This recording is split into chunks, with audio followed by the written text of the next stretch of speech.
Center all night. The Golden Knights look to take a 2-0 series lead in the Stanley Cup final. Michael on it, trying to help it up the boards. Stevenson steers it across. Marchessault, and he shoots. He scores! We continue to react to Game 2 of the NBA Finals. I can see them in their coaches' meetings saying, Murray's the head of the snake. If you just look at it, you go, well, Jokic is the head of the snake. But when you play a team, you sort of realize, wait a second, he's going to dominate no matter what we do. Astros, Blue Jays headlines Monday's MLB slate. Pitch on the way, and Schultz belts it deep to left field, and you can kiss that one goodbye. A grand slam for Corey Schultz. And it's Boomer Sooner in women's softball. Oklahoma has the lead. Coleman will score. Jennings ties the World Series RBI record. This is Sports Center all night. For as well as... Perk, is that you moaning in my ear over and over again? Yeah, I know. I mean, I was getting ready to ask you. You sound like you got sleep apnea, Perk. Okay? Was you all right? Are you okay? Yeah, that's me. Here's Jay Reynolds. Break out the CPAP.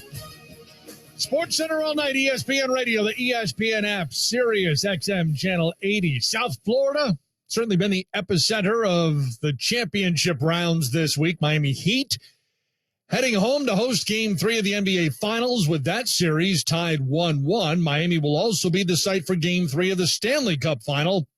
But that series going slightly different for the South Florida folks. Panthers dropping the series opener in Las Vegas by a 5-2 margin. And as it turns out, that was the close game of the series to this point. Monday, the Golden Knights had it again in Game 2. They scored twice in the first period and didn't stop there. Somebody lost a stick. Knights counter. In they go. Carrier was blocked. Wow, run off by Verhaeghe into the left corner. Wow, walks out in front and scores! Nick Wow!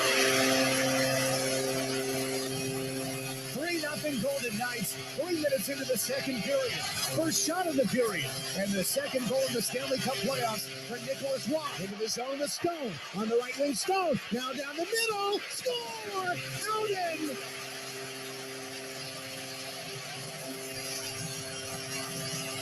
Brett Howden brings the crowd to its feet once again. 4-0 Knights. 13 minutes to play in the second period. Fox Sports 98.9. 2 goals in the first, 2 more in the second. What about the third? Joined on the left wing side as the Knights change players. Eichel to Marchessault all alone. He scores! Welcome back, Jack. Marchessault makes it 5-1. 2 minutes into the third period. 12th of the playoffs for Marchessault.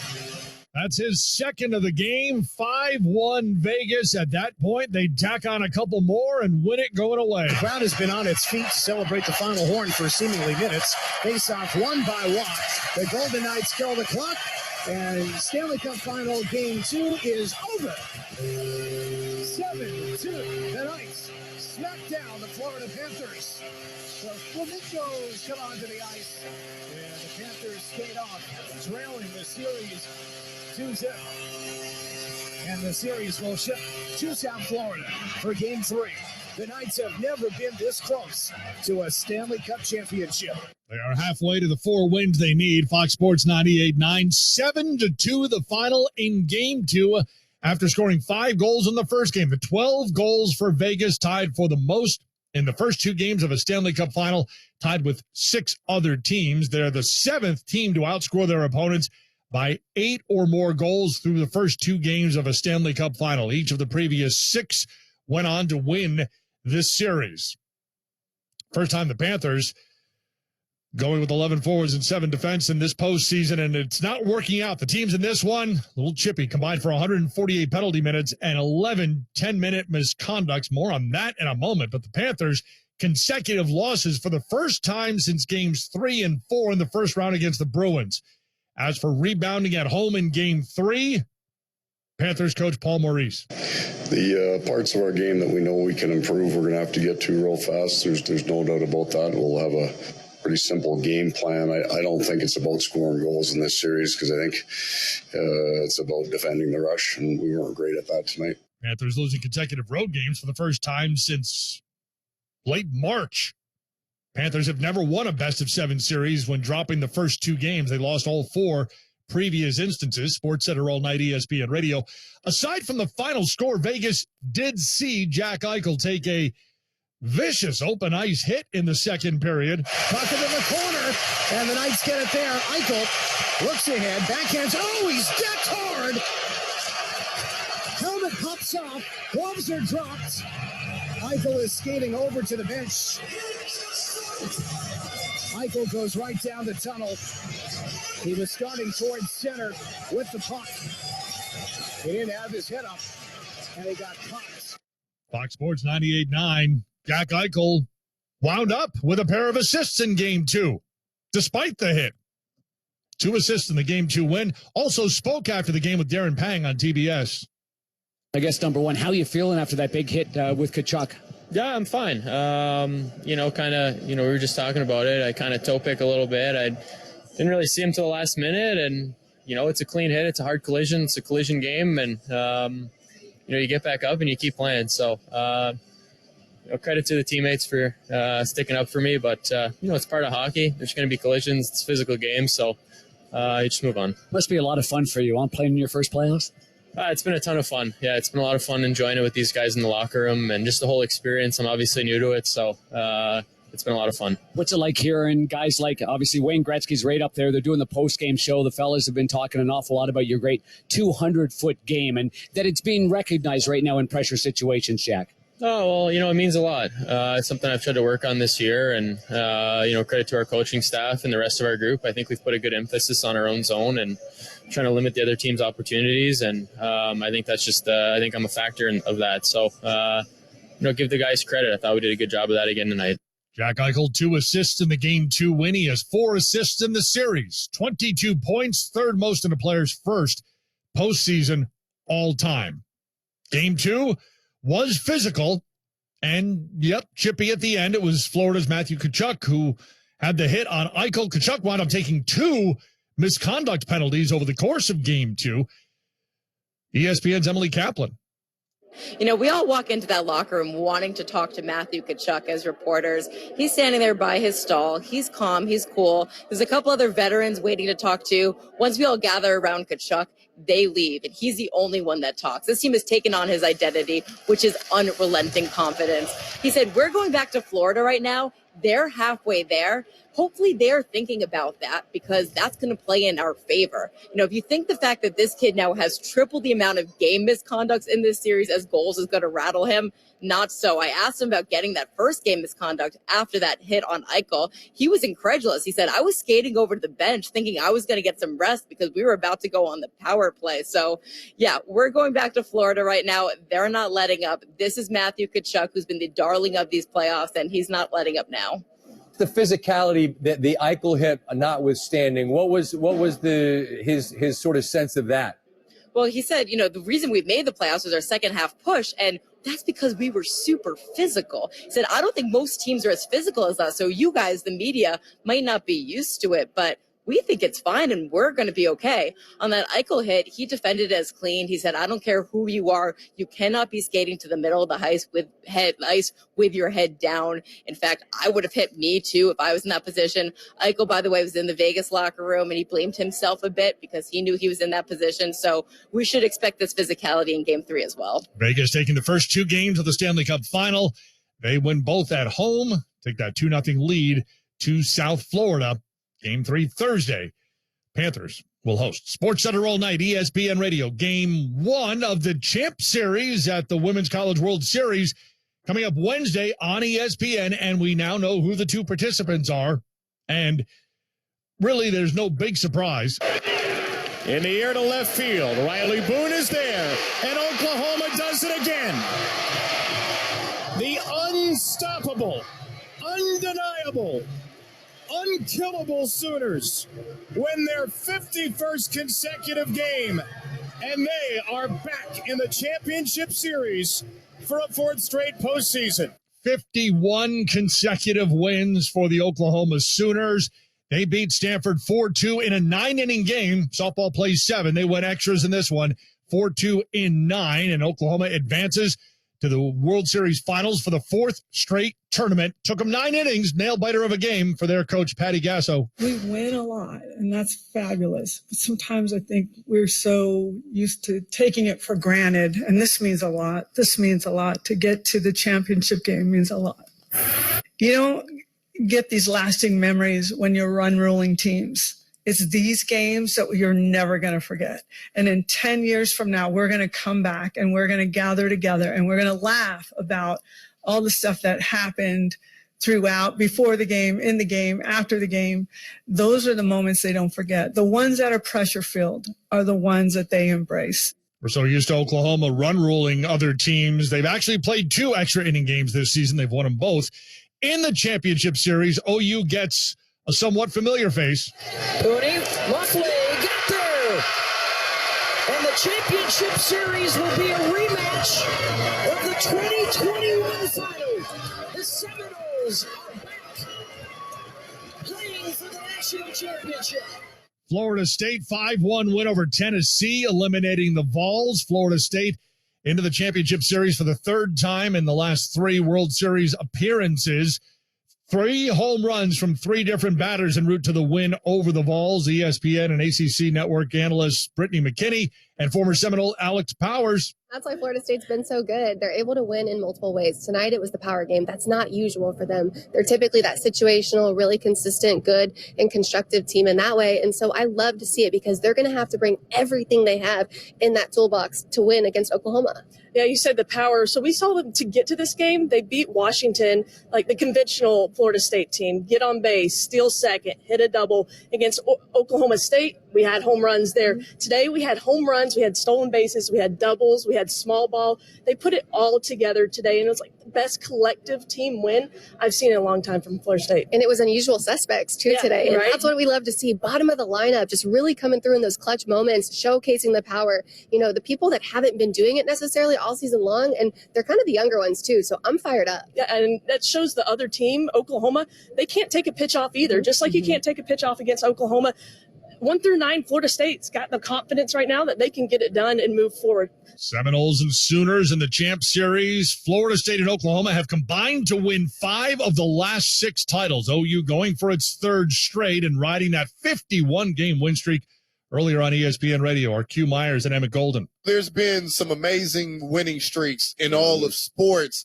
This one ranks right up there. What those ladies are doing is amazing. There's no doubt, and I'm hoping that people have their eyes on what they're doing. And it's not just this year, but that Oklahoma program led by Patty Gasso is so stinking good year after year after year. And I got to Oklahoma City one year. I was covering Baylor softball. They had made it to the College World Series. And I was there, and I didn't realize what I was going to see. But Oklahoma was so stinking dominant. And then it really caught me to keep paying attention to what they do. And it doesn't matter.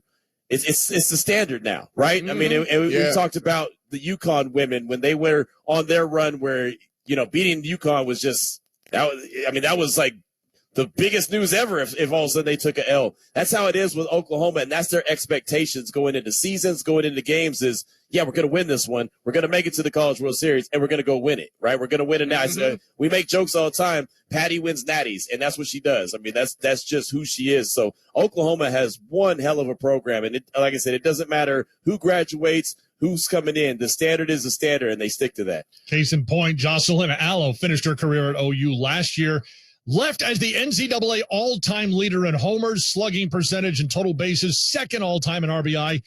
Jocelyn Allo leaves OU, and the Sooners seem even better.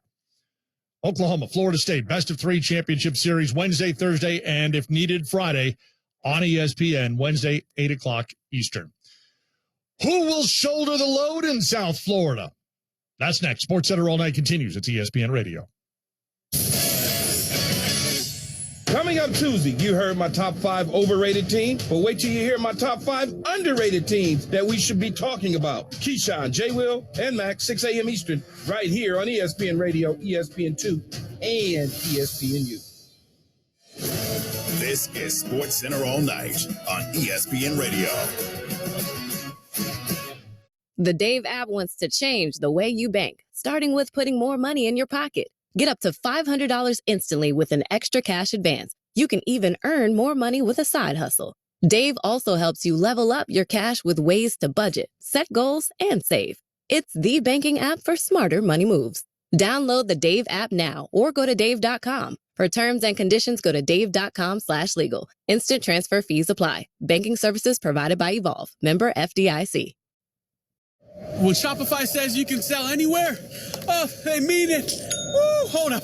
Just got a new sale. Order fulfilled and shipped. Inventory level's good. Whoa, Shopify doesn't mind if you're at sea level or on top of the world.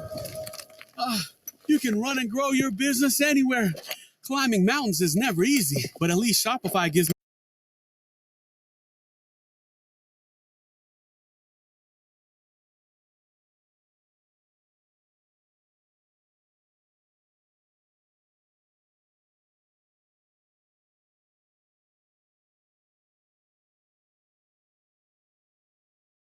Have you seen the cost of eggs lately? With these prices, we'd barely be scraping by if it weren't for Dave. It's the banking app that advances us up to $500 instantly. There's no interest, late fees, or credit checks. No joke. You can get extra cash for anything your family needs. Download the Dave app now or go to dave.com. For terms and conditions, go to dave.com/legal. Instant transfer fees apply. Banking services provided by Evolve. Member FDIC.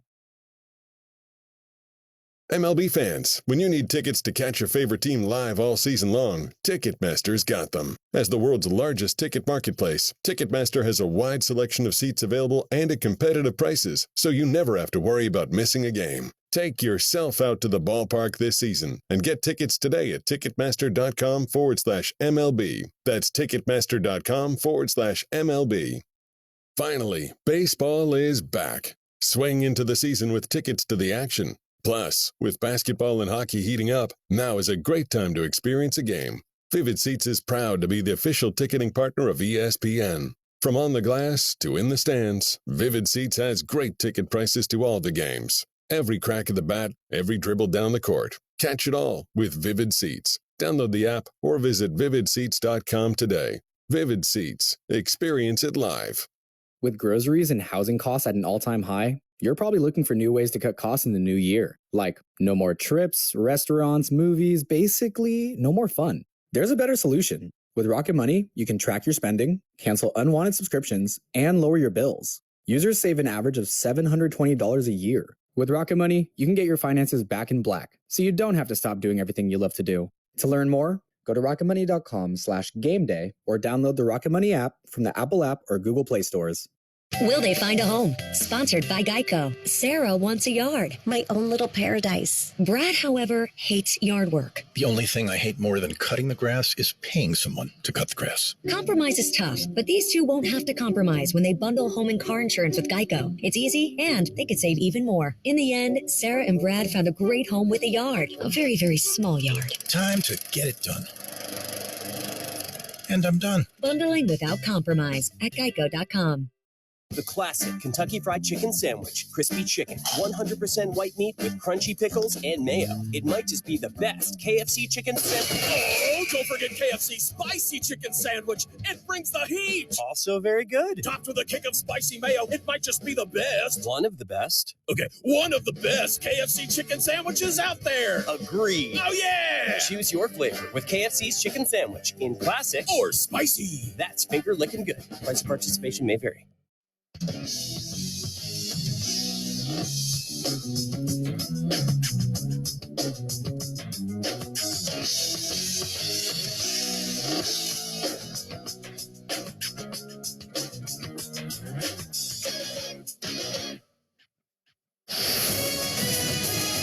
Sports Center All Night continues with Jay Reynolds.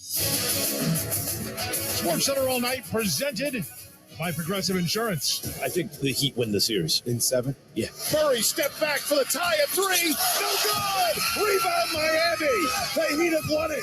111-108. Miami with the win. And the series is tied at 1. NBA Finals, now a best of 5. Miami earning that split of the first 2 on the road in Denver. Nuggets perhaps feeling a little too confident.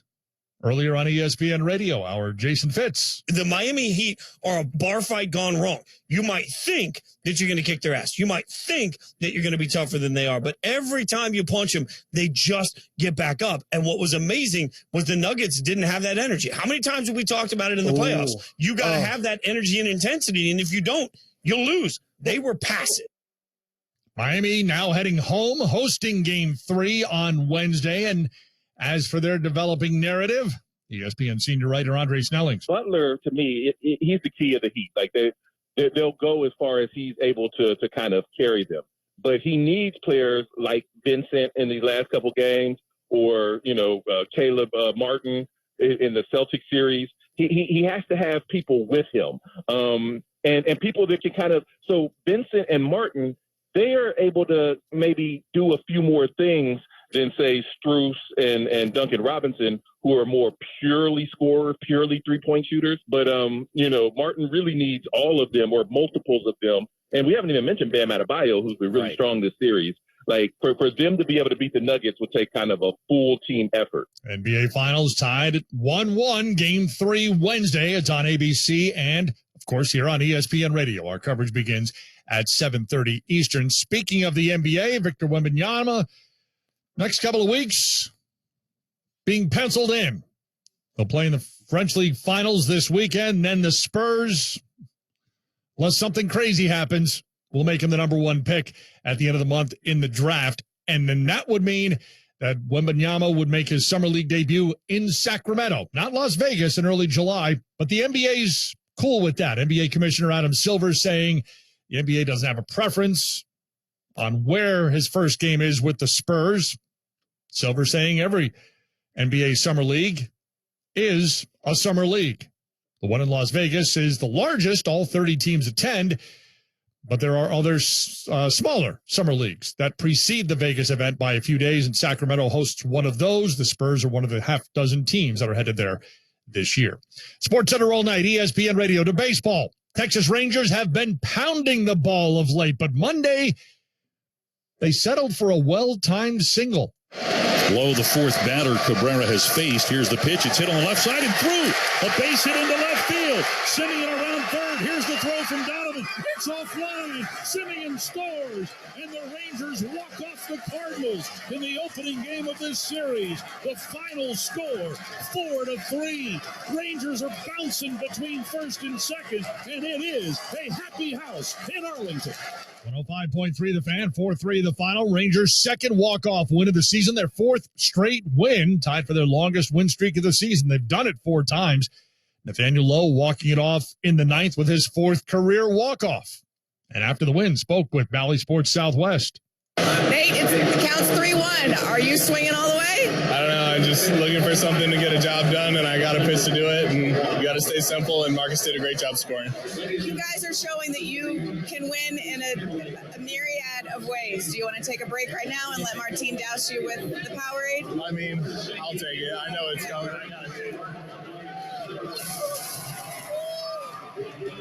Teamwork. You guys are showing you can win in different ways. You don't have to score 10 runs. You can, scratch out runs late in games. You can bail the bullpen out with a down night. Just speak to that, what you guys are feeling confidence-wise and showing how you can win so many different ways. Yeah, that's not a down night for them. That's a great offense over there. We held them to 3 runs and gave ourselves a chance. We face a veteran who's been in this league for a really long time. When we scratch out a W, we got to take them every way we can.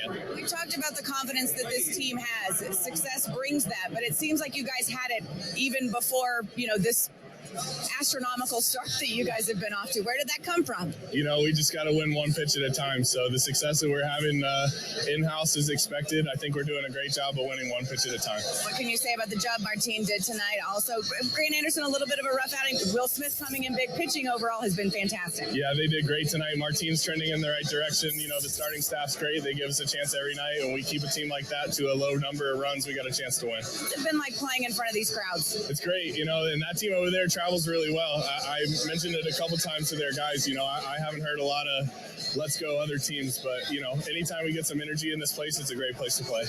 Rangers get the walk-off win, their 4th consecutive victory. They win, but didn't put up a massive amount of runs Monday. The Astros did. They beat the Blue Jays 11-4. Yordan Alvarez 2 for 4 with his 16th homer of the year. Pirates a 5-4 win over the A's. Pirates have won 6 straight games. That happens to be the longest active win streak in Major League Baseball. Their second longest win streak this season. They won 7 in mid to late April. Pirates beating Oakland. For the A's, their 50th loss of the season. Athletics have 50 losses in 62 games. Third fewest decisions to 50 losses in a season since 1900.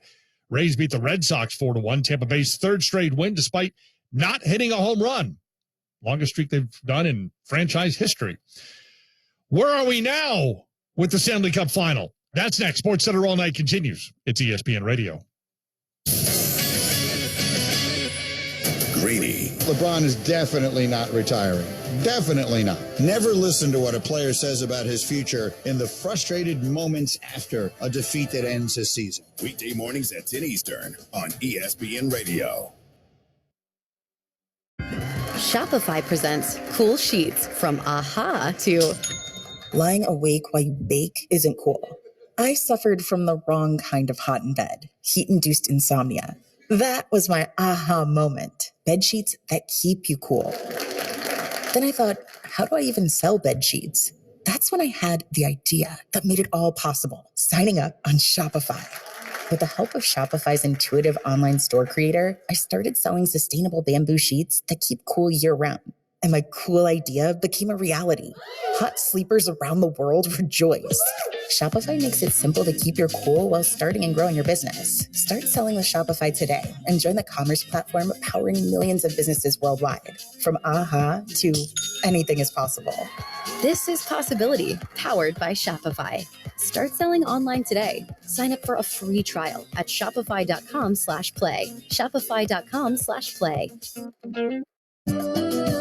For adults with moderate to severe plaque psoriasis who are candidates for systemic or phototherapy, now there's Skyrizi, risankizumab Riza, a prescription-only 150 milligram injection. With Skyrizi, 3 out of 4 people achieve 90% clear skin at 4 months, and Skyrizi is just 4 doses a year after 2 starter doses. Nothing and me go hand in hand.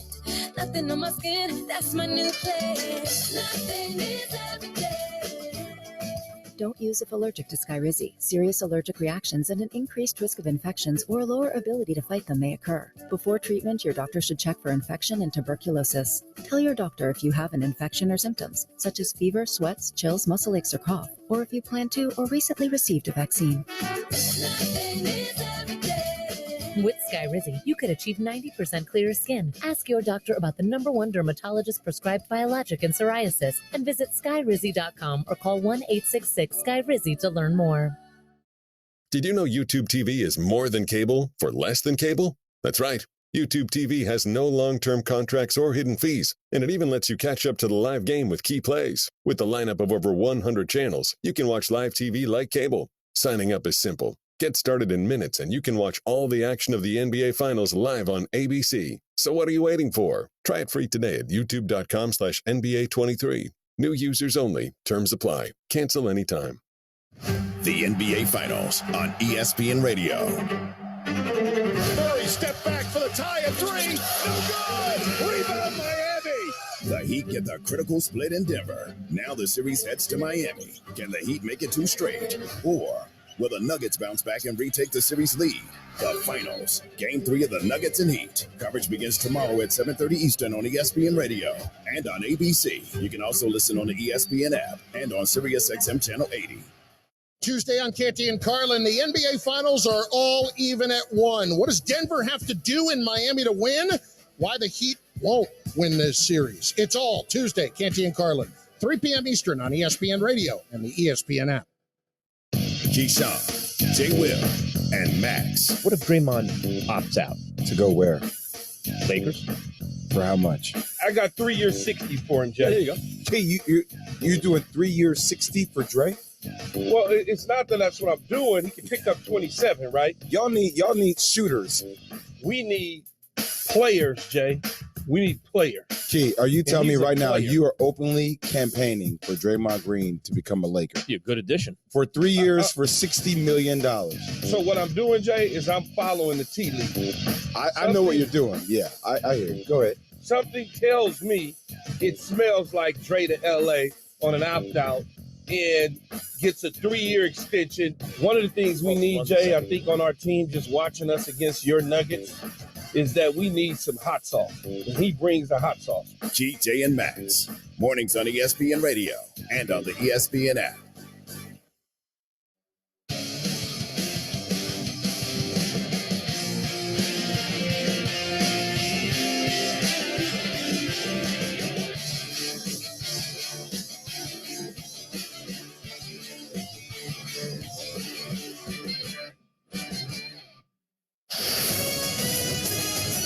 Sports Center All Night continues with Jay Reynolds. Sports Center All Night presented by Progressive Insurance. Save when you bundle motorcycle, RV, and boat insurance. Visit progressive.com. Half-hour headlines on Sports Center All Night. OU and FSU are into the college championship series in softball. Rangers and Pirates win again, extending their win streak. A's lose again. That's now 50 losses for them. Vegas, 2 wins away from skating the cup.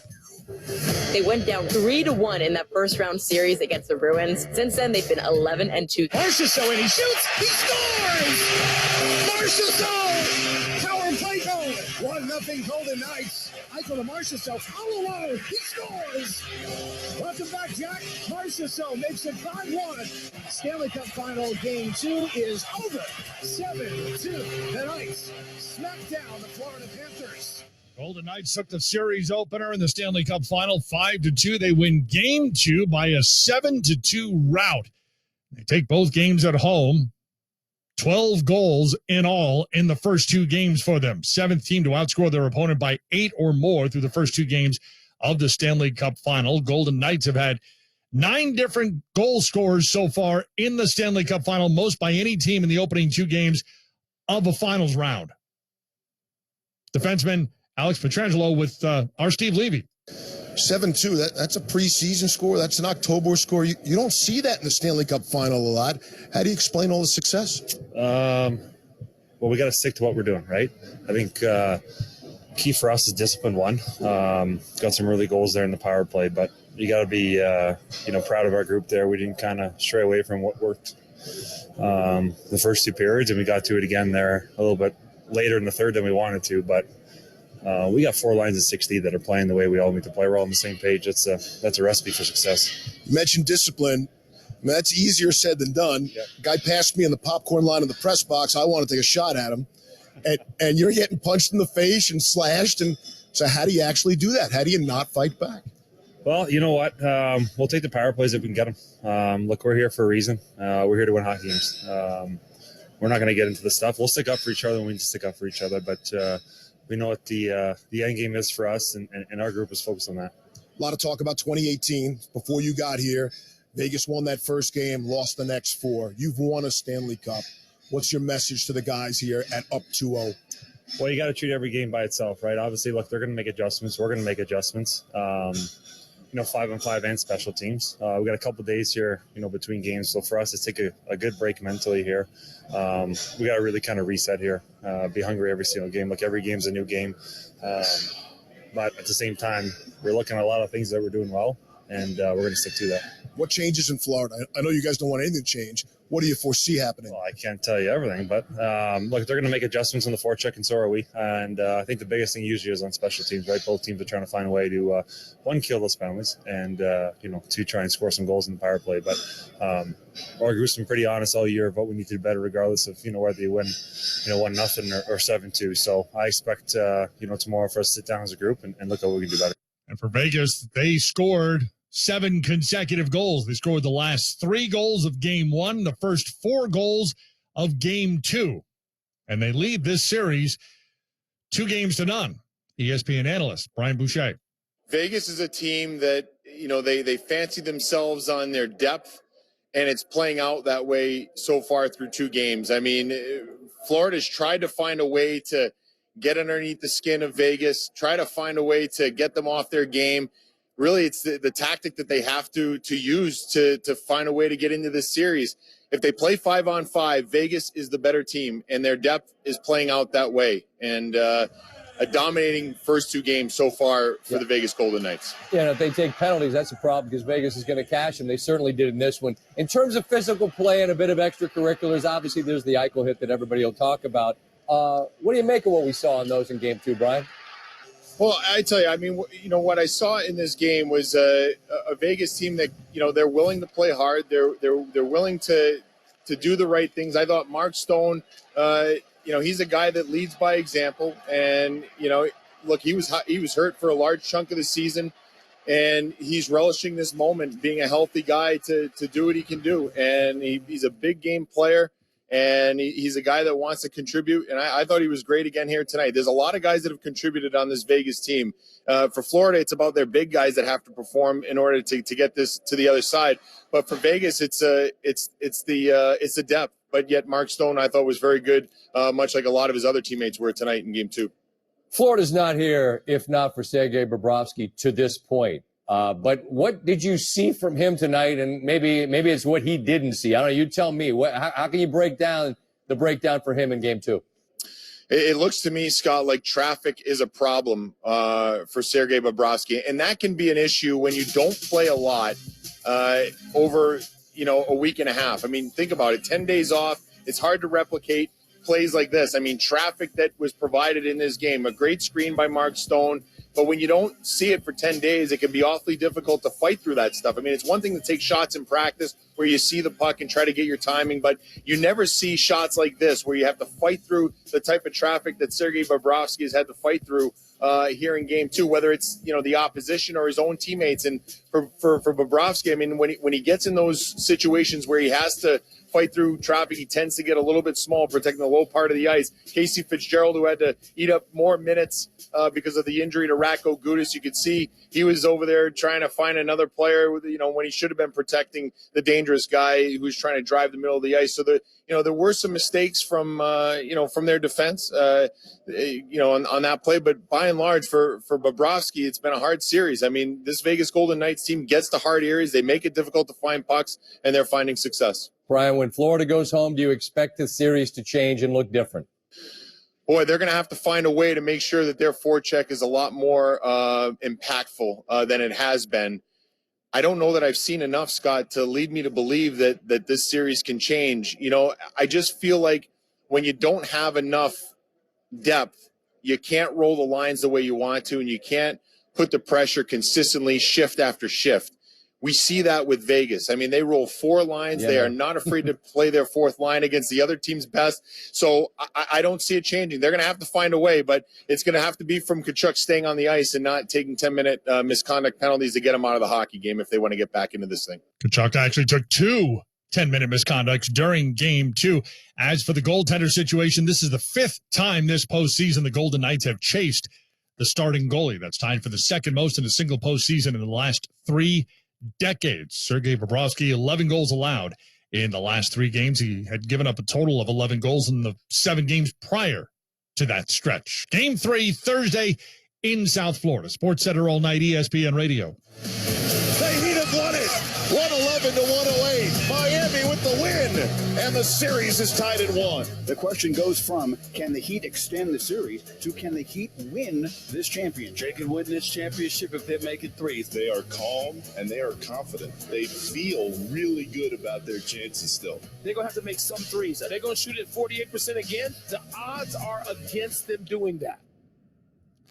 Game 3 of the Stanley Cup Final will be in South Florida. Ditto for the NBA Finals. Miami earning a split of the first 2 games in Denver, kind of controlling what Nikola Jokic was able to do, force him to score rather than create points. Earlier on ESPN Radio, 10-year NBA vet and Rockets TV analyst Ryan Hollins. And this is why you put the respect on the Kobe's and the LeBrons and the Michaels. And I'm not saying that Jokic isn't a good player, but you're going to say, you know what? We're going to take away your ability to pass. We're going to make you a scorer. And not just are we going to do that, we're going to see if you can do this for 7 games.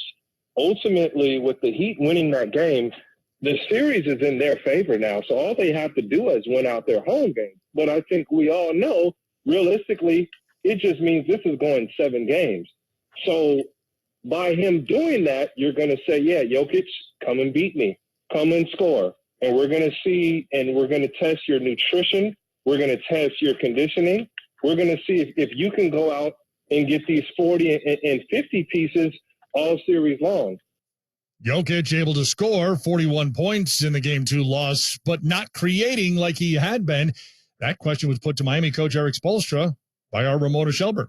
This is probably oversimplifying things, but sometimes when teams play against Jokic, you turn him into a scorer, you turn him into a passer, and he controls the game. He only had 4 assists tonight. Yeah, that's ridiculous. You know, that's the untrained eye that says something like that.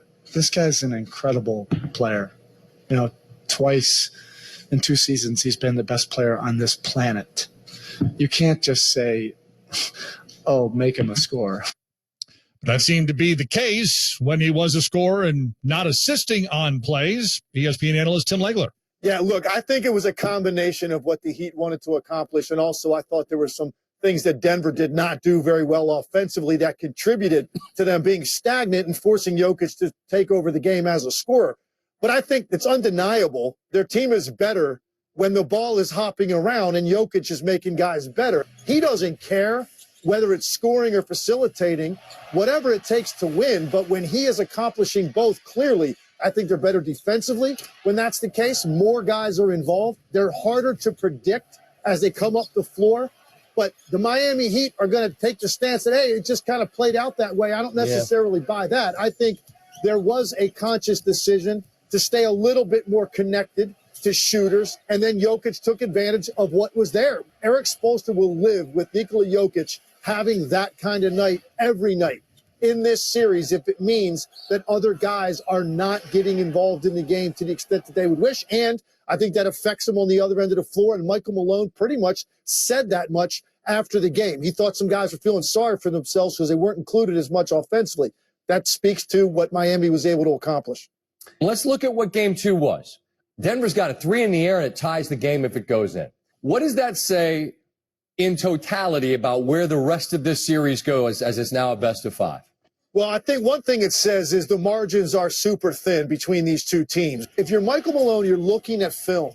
The one thing you are very concerned about, the Miami Heat have had a ton of open looks in both games. I went back and looked at every made 3 by the Miami Heat in game 2. 9 of the 17 makes were a direct result of a mistake that was made on the part of the Denver Nuggets, whether it was communication on a coverage, whether it was guys flying by on a head fake, whether it was fouling three-point shooters.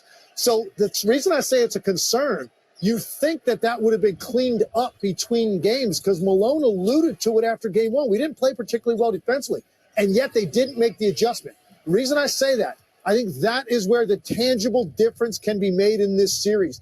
Can Denver clean up their coverages, particularly as it relates to the three-point line, and force the Heat to take more contested shots? Because the numbers bear out that they are not a great three-point shooting team unless you give them clean looks and they start to build confidence.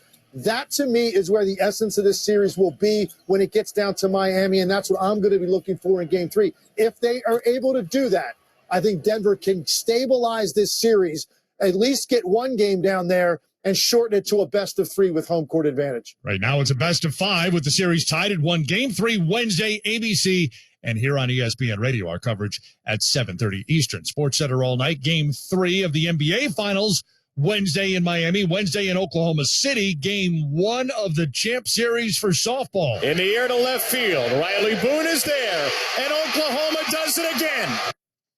Wednesday we will see Oklahoma and Florida State matching up in the championship series for softball. Oklahoma riding a 51-game win streak, so the Seminoles have an uphill battle, says our analysts Alex Powers and Brittany McKinney. I don't know if I can put it in perspective because it is just so dominant, and there's not like any other program in softball that has been able to do what they've done on a consistent basis. They broke the record for consecutive games won. They're winning dominant fashion. They're just so good. They can pitch, they can hit, they play defense, and they know how to win. They're playing basically at home. they're just doing it all so well. Yeah, and one of the phrases of Oklahoma is that championship mindset, and they're just a powerhouse, and they show that year after year. And again, it's the way they do every little thing right more often than not, and that's why they've been so good. They're very similar to Florida State. I will say, if anybody can beat them or has the best chance to beat them, I think through and through it is Florida State. But what's it going to take to beat Oklahoma? Nobody knows yet, right? Nobody knows except for Baylor, and even then, I think it's still questionable. So I think Florida State just has to come out and show up. And show up they will, 8 o'clock Eastern time on Wednesday, Florida State and Oklahoma. It's on ESPN. College baseball regional action now complete, and we saw a couple of national seeds bow out Monday, like in Fayetteville. On the ground to short. Silva has it to first. TCU regional champs. The Horned Frogs sweep their way through the Fayetteville Regional. They hadn't won a game here since 1988. And they move on by knocking off the 3-seed Arkansas. TCU advancing to the Super Regionals for the 8th time in their first since 2017. The 10-seed Coastal Carolina bows out, losing to Duke 12-3. Stanford closes out the night. The Cardinal, the 8 seed, they beat Texas A&M 7-1, advancing to the Super Regionals for the 14th time. Straight ahead, what makes a dynasty? Sports Center All Night continues. It's ESPN Radio. Coming up Tuesday. Got it. Congrats, Heat fans. You won one game. But I'll tell you why I changed my stance from a sweep to a gentleman sweep. Keyshawn, J. Will, and Max, 6 a.m. Eastern, right here on ESPN Radio, ESPN2, ESPNU. ESPN Radio Sports Center All Night. More next. Have you seen the cost of eggs lately? With these prices, we'd barely be scraping by if it weren't for Dave. It's the banking app that advances us up to $500 instantly. There's no interest, late fees, or credit checks. No joke. You can get extra cash for anything your family needs. Download the Dave app now or go to dave.com. For terms and conditions, go to dave.com/legal. Instant transfer fees apply. Banking services provided by Evolve. Member FDIC. MLB fans, when you need tickets to catch your favorite team live all season long, Ticketmaster's got them. As the world's largest ticket marketplace, Ticketmaster has a wide selection of seats available and at competitive prices, so you never have to worry about missing a game. Take yourself out to the ballpark this season and get tickets today at Ticketmaster.com/MLB. That's Ticketmaster.com/MLB. Finally, baseball is back. Swing into the season with tickets to the action. Plus, with basketball and hockey heating up, now is a great time to experience a game. Vivid Seats is proud to be the official ticketing partner of ESPN. From on the glass to in the stands, Vivid Seats has great ticket prices to all the games. Every crack of the bat, every dribble down the court. Catch it all with Vivid Seats. Download the app or visit vividseats.com today. Vivid Seats. Experience it live. With groceries and housing costs at an all-time high, you're probably looking for new ways to cut costs in the new year. Like no more trips, restaurants, movies, basically no more fun. There's a better solution. With Rocket Money, you can track your spending, cancel unwanted subscriptions, and lower your bills. Users save an average of $720 a year. With Rocket Money, you can get your finances back in black, so you don't have to stop doing everything you love to do. To learn more, go to rocketmoney.com/gameday or download the Rocket Money app from the Apple app or Google Play stores. Will they find a home? Sponsored by Geico. Sarah wants a yard. My own little paradise. Brad, however, hates yard work. The only thing I hate more than cutting the grass is paying someone to cut the grass. Compromise is tough, but these two won't have to compromise when they bundle home and car insurance with Geico. It's easy, and they could save even more. In the end, Sarah and Brad found a great home with a yard. A very, very small yard. Time to get it done. And I'm done. Bundling without compromise at geico.com. The classic Kentucky Fried Chicken Sandwich. Crispy chicken, 100% white meat with crunchy pickles and mayo. It might just be the best KFC chicken sandwich. Oh, don't forget KFC Spicy Chicken Sandwich. It brings the heat. Also very good. Topped with a kick of spicy mayo. It might just be the best. One of the best. Okay, one of the best KFC chicken sandwiches out there. Agreed. Oh, yeah. Choose your flavor with KFC's Chicken Sandwich in classic or spicy. That's finger licking good. Price of participation may vary.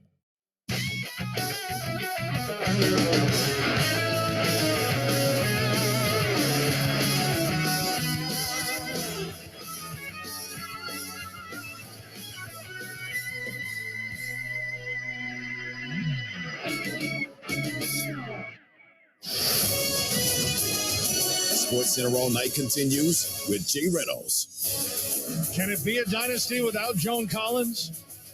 We're taking you to Key, Jay, and Max, 6 a.m. Eastern time here on ESPN Radio from the NFL. The Chargers say contract talks with Justin Herbert are ongoing. Brandon Staley making the characterization as the quarterback entering the fourth season of his 5-year rookie deal, said he didn't believe much had changed since he last provided an update in April during the draft, but expressed continued faith in the organization. In Buffalo, the Bills have broken ground on a new $1.5 billion stadium. The facility set to open in 2026.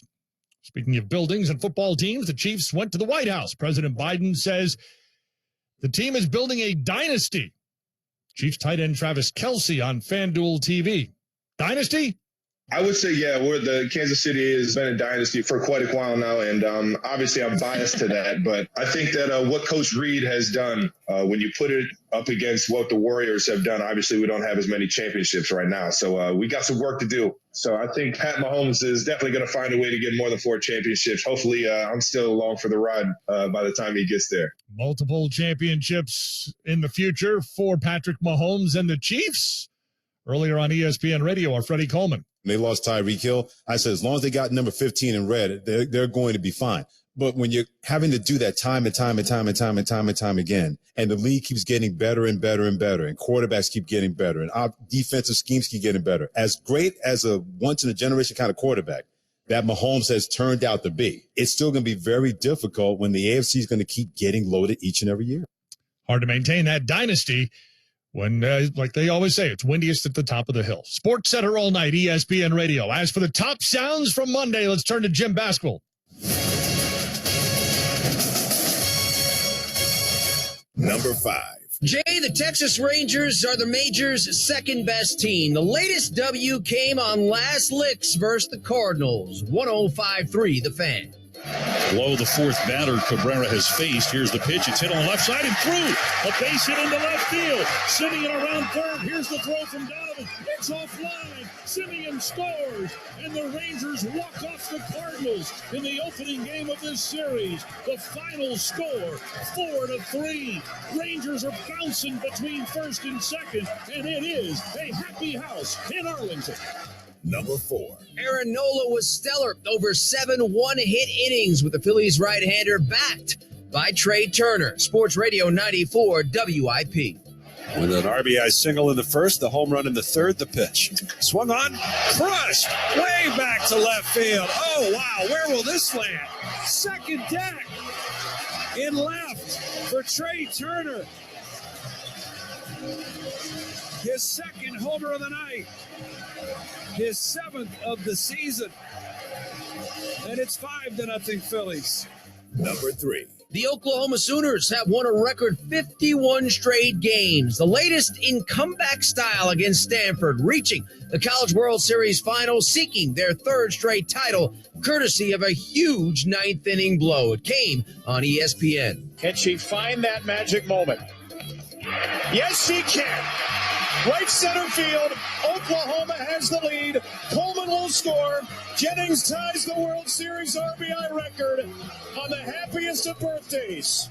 Number 2. The Astros blasted 4 home runs on Monday, KOing Alek Manoah after a third of an inning with a 6 spot in the first, highlighted by this granny. KBME 790 AM. Astros left fielder with the bases loaded. Pitch on the way, and Jokes belts it deep to left field, and you can't kiss that one goodbye. A grand slam for Corey Jokes, and the Astros have jumped out to a 6-0 lead. Number 1. And the Vegas Golden Knights came into the NHL in the 2017-18 season. Now, they're 2 wins from a Stanley Cup title after icing the Panthers in Game 2. Fox Sports 98.9. Into the zone with Stone. On the right wing, Stone. Now down the middle. Score! Howden!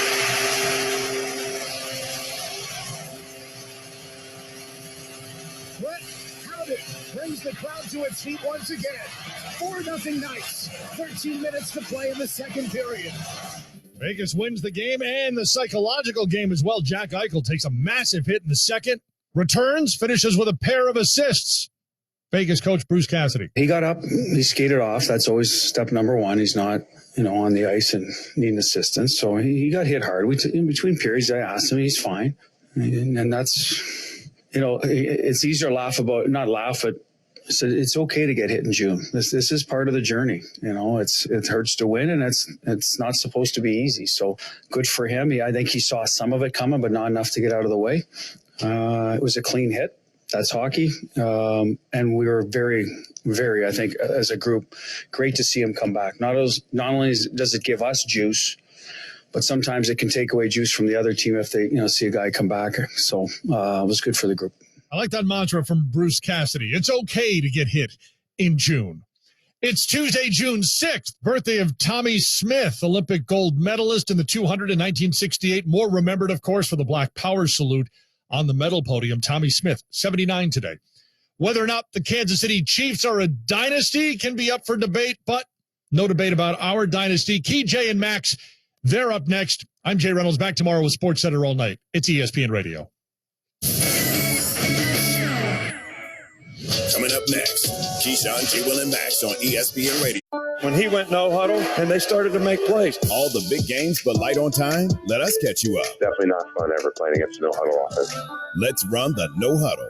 Whether you huddle, whether you don't huddle, it still comes down to just the execution. All right, KJM, ESPN Radio, time to run the no huddle. Nuno. All right. Let's go to Green Bay. I don't know if you've heard, they moved on from their Hall of Fame quarterback who only won one Super Bowl, kind of weak.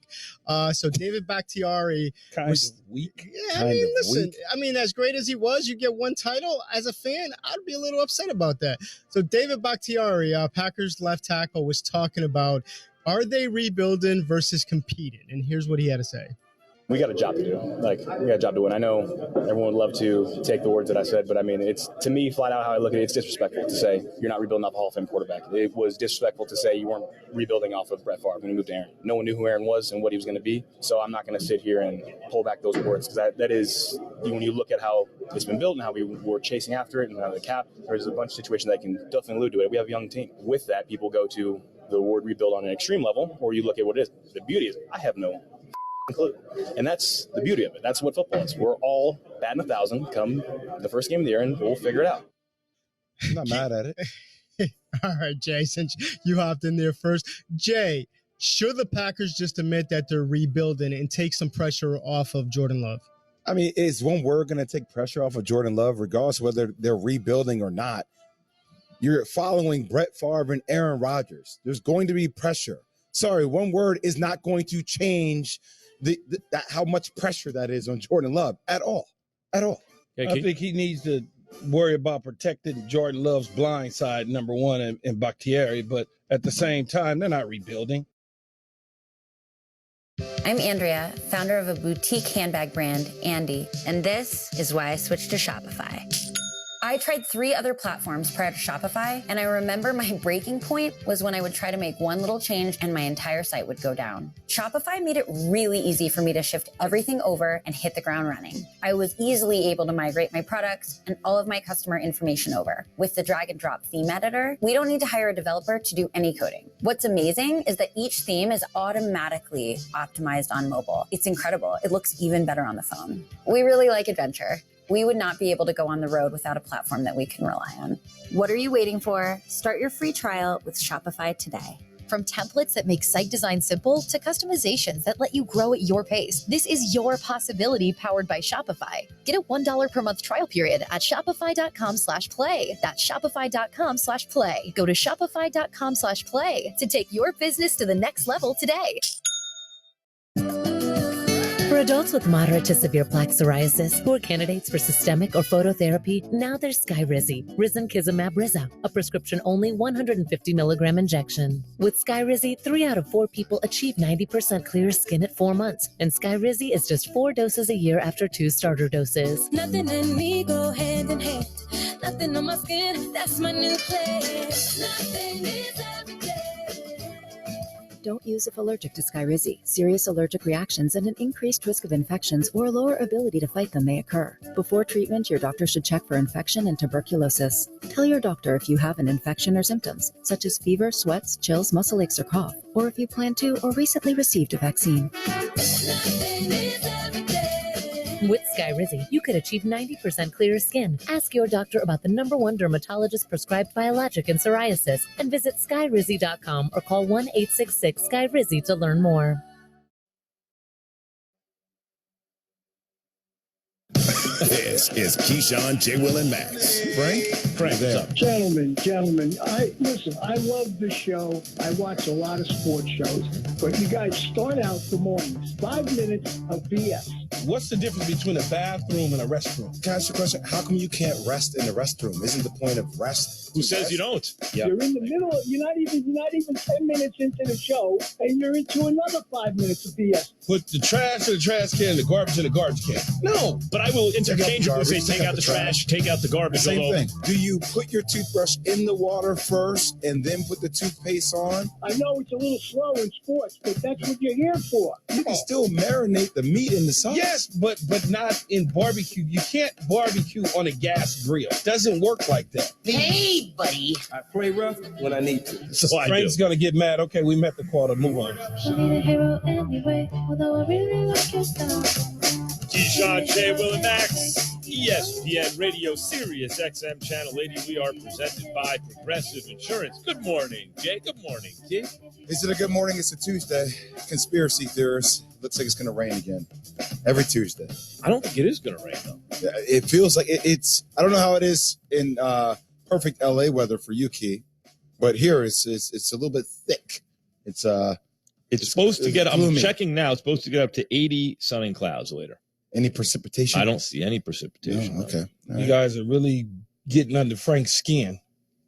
Just want to get right to sports. I mean, what even West happened? Palm Beach, man, he done told y'all already. He want to talk about the Golden Knights? I mean, who does he want to talk about? You want to talk about the cup? Right at the top. Right at the top.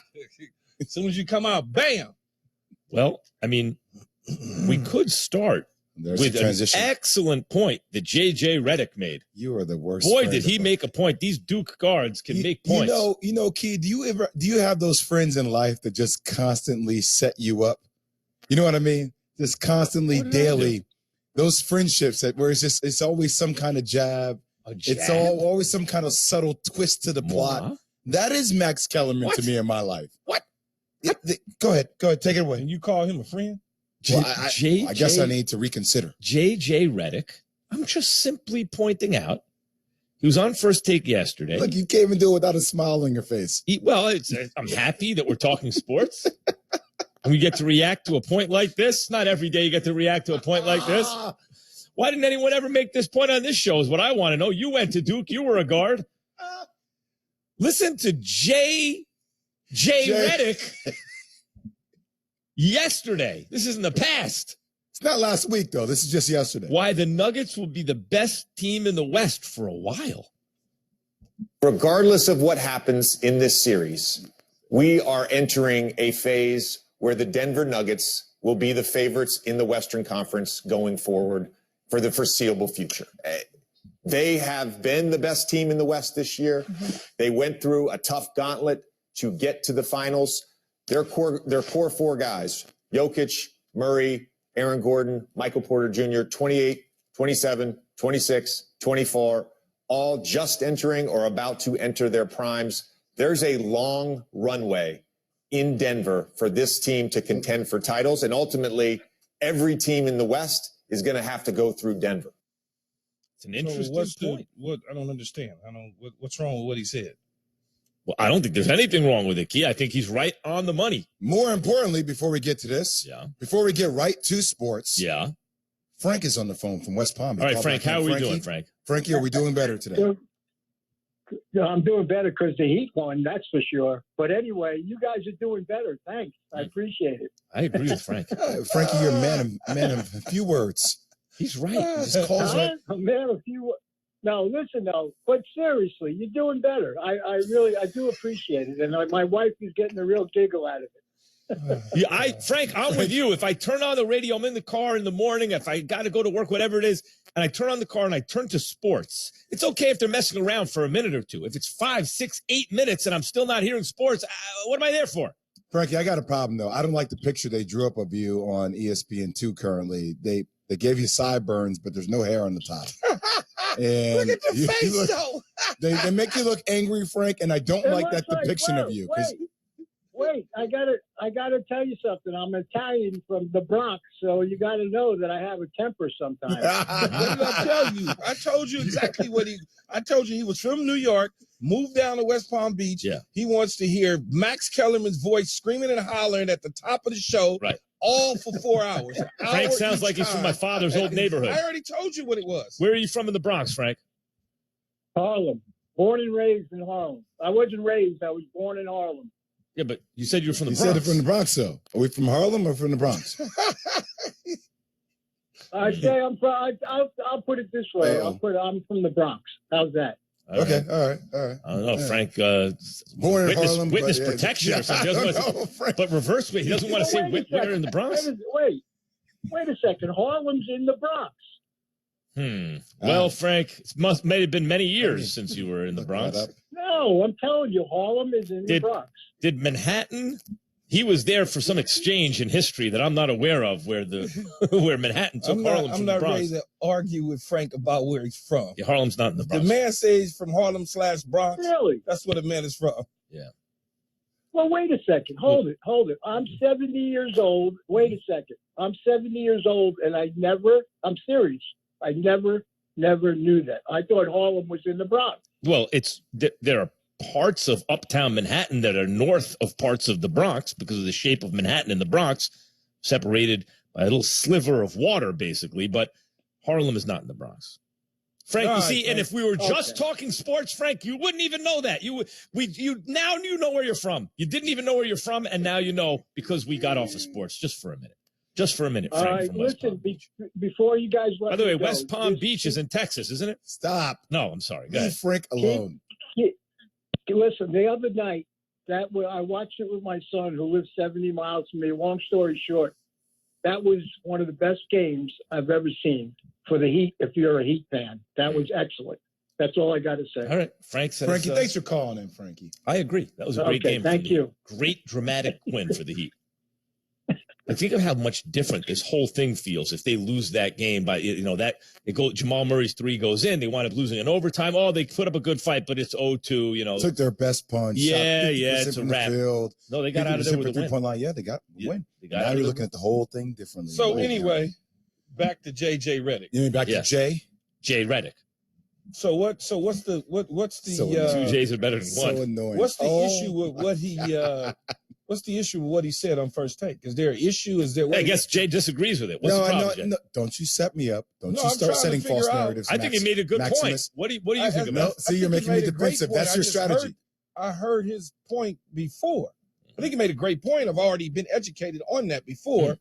Being out west and them in the same conference as the Lakers, I've already heard it from multiple people multiple times, including my co-host and Jay Will. So it's not new information to me. But see, this is what Max does. Max likes to lean into these type of things and make it feel like JJ was the first one to say it. And then he makes me defensive, which when you get somebody on a defensive, automatically fans are like, oh, there he goes. He's getting defensive.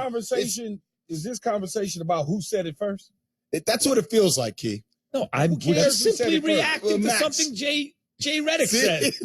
You see the slight pause? No, it's Duke guard Jay Redick made a point, and I'm reacting to it. Yeah. Key. In that clip, in the beginning of it, he says, no matter if the Nuggets win or not, they will be the team to beat in the West going forward. Yeah, so, Jay Will said that. Okay, but can they? As a Laker, as a Laker fan, if you look at this Nuggets team and they don't win this title, are you looking at them as the team to beat next year and going forward for the future in the West? No. I am, but I'm not afraid of them. But I am. I mean, they got there first time around. Maybe they get back again and they win it, but they don't win it this year because they knew at it. I mean, I look at it a lot of different ways. But the Lakers are certainly going to retool. You don't know what the Clippers are going to do if they stay healthy. Golden State may do some magic or somewhere. All of a sudden, the Kings grow a little more. We still don't know what's going on with Memphis. You can't just all of a sudden say that this team is going to go and make a dynasty Who's the run. number one? Yeah. Because, you know what I'm saying, knew they're going to make a dynasty run because they got there this year and they're young. See, Denver is the team to me, but they're the team that doesn't jump off paper. Even if they do win a chip, the team that jumps off paper next year that everybody's waiting for are the Phoenix Suns. It's the Phoenix Suns, man. Yeah, you're waiting to see what pops off with Kevin Durant and Devin Booker and what moves they make. You bring in Frank Vogel. You're going to bring back Ayton. You're going to activate him defensively. What other pieces? You tell me that's one of the most live teams in the league. Star power jumps on the page way differently than Jamal Murray and Nikola Jokic. Well said, Jay. You could argue that Phoenix or the Clippers, if they stay healthy, actually are right there with Denver. And then you could turn around and say, yeah, but Clippers are never healthy. We have to see how Phoenix fleshes out the roster. But then again, Denver hasn't been healthy since the bubble. And this is they're healthy now. This is it. Last two play. So I don't know what in their history suggests that they'll be healthy going forward any more than the Clippers or Phoenix being likely to add some depth. You can make that case with Kevin Durant, though, too. Like, it's a war of attrition for everybody, right? Like, he's gotten injured. CP3's gotten injured. Like, think about the injury he had to Sacramento, right? Like, a lot of things happen in the playoffs. A lot of stuff happens. The Nuggets to beat? It's so early to be talking about what next year and future is going to look like in terms of a dynasty. They've yet to even win one to get to a damn dynasty, to even start the conversation. Before we get to dynasty, Jay, you made the point last week that they're the team to beat for the foreseeable future. You liken them to the Warriors. Mm-hmm. So let's just stay within the conference. Is that the case? JJ made the point yesterday. Is that the case that they are the team to beat in the West for the foreseeable future? Not just next year, but going into the future. I feel that way, but mark my words today on 6/6/23, the media will make it the Phoenix Suns Western Conference next season. The media. It will be, the talk will once again be the Phoenix Suns and what's happened to Kevin Durant and Devin Booker. Not saying it's right, but that's what the narrative that people will push. There'll be more intrigue with what happens with KD and D-Book or LeBron James and AD if they're able to add Kyrie. All right. Watch. Well, Kyrie is looking for LeBron love. To. Is he looking for LeBron? He's looking for LeBron looking for Kyrie? According I'm to confused. certain reports, he wants him to come that way. There's a lot of cross-reporting going on here from different camps. We got to get into that too, of course. So you brought up dynasties. Can you be considered a dynasty with 2 titles in 5 years? Yes or no? Because there's a difference of opinion about that on this show. KJM, ESPN Radio. Kansas City has been a dynasty, and I think Pat Mahomes is definitely going to find a way to get more than 4 championships. As great as a once-in-a-generation quarterback that Mahomes has turned out to be, it's still going to be very difficult when the AFC is going to keep getting loaded each and every year. This is Keyshawn, J. Will, and Max. Did you know YouTube TV is more than cable for less than cable? That's right. YouTube TV has no long-term contracts or hidden fees, and it even lets you catch up to the live game with key plays. With the lineup of over 100 channels, you can watch live TV like cable. Signing up is simple. Get started in minutes, and you can watch all the action of the NBA Finals live on ABC. So what are you waiting for? Try it free today at youtube.com/NBA23. New users only. Terms apply. Cancel anytime. An ESPN Radio Extra Point with Harry Douglas. They won 7 games in a row and they lost 1, and you're hearing about things on the outside in which Miami, they lost game 1 and all you heard about is, we got open looks. Guys are going to continue to shoot those open looks. We're going to do this. We're going to do that. But the mindset never changed. Nor did they deflect on putting it off on anything else outside of what basketball is. But I also say this. Those Denver Nuggets players that weren't available for the media, this is the NBA Finals. I don't give a damn if you lose 102-50. What you need to be is available to the media. I don't care how hard or how bad your head coach got on you. I don't care if you're in your feelings. That's not a good look, and it tells me that something, I don't know, might be a little screw loose somewhere.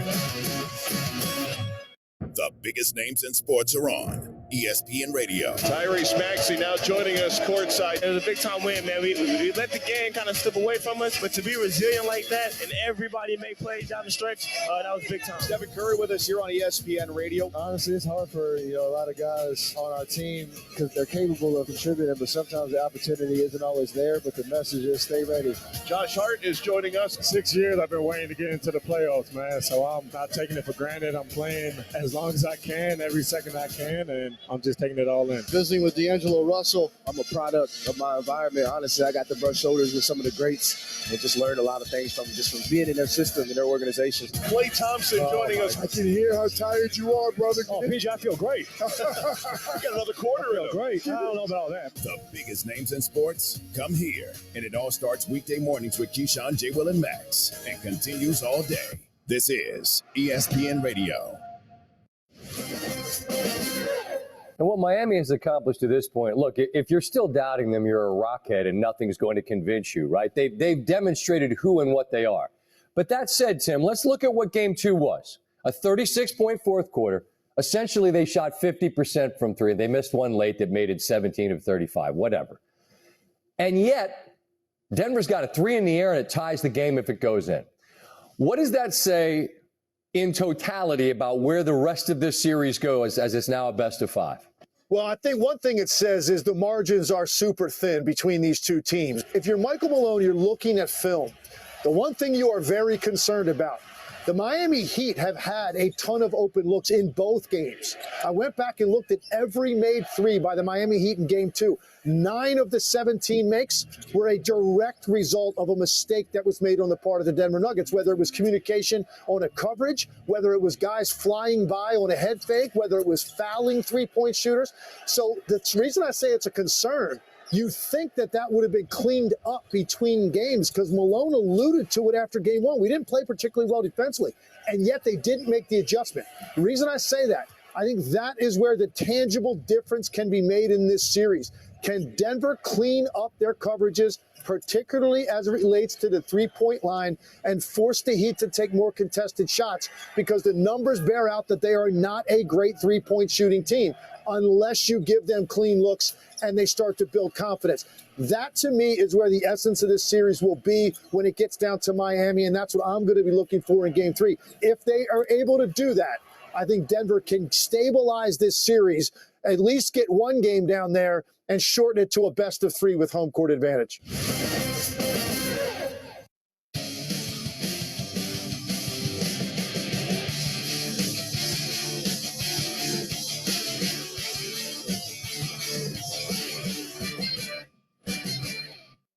Kansas City has been a dynasty for quite a while now, and when you put it up against what the Warriors have done, I think Pat Mahomes is definitely going to find a way to get more than 4 championships. My Bengals are just one of a few teams in a loaded AFC that are going to make it quite challenging for Kansas City. As long as they got number 15 in red, they're going to be fine. As great as a once-in-a-generation quarterback that Mahomes has turned out to be, it's still going to be very difficult when the AFC is going to keep getting loaded each and every year. Metro Boomin want some more, cause I got a really big team, and they need some really big rings. They need some really nice things. Better be coming with no strings. Better be coming with no strings. We need some really nice things. We need some really big rings. I got a really big team. Listen to us on the ESPN app. Click more on the lower right-hand corner. Scroll down to live radio. There we are. Travis Kelce, guys, believes the Chiefs will wind up winning more titles than the Warriors. Little cross sports comparison of dynasties. Here's Travis Kelce, the Chiefs tight end, of course, on FanDuel TV, on the Chiefs dynasty and Mahomes Super Bowl potential. I would say, yeah, the Kansas City has been a dynasty for quite a while now, and obviously I'm biased to that, but I think that what Coach Reed has done, when you put it up against what the Warriors have done, obviously we don't have as many championships right now, so we got some work to do. So I think Pat Mahomes is definitely going to find a way to get more than 4 championships. Hopefully I'm still along for the ride by the time he gets there. Is he right? Key, can you consider the Chiefs a dynasty already?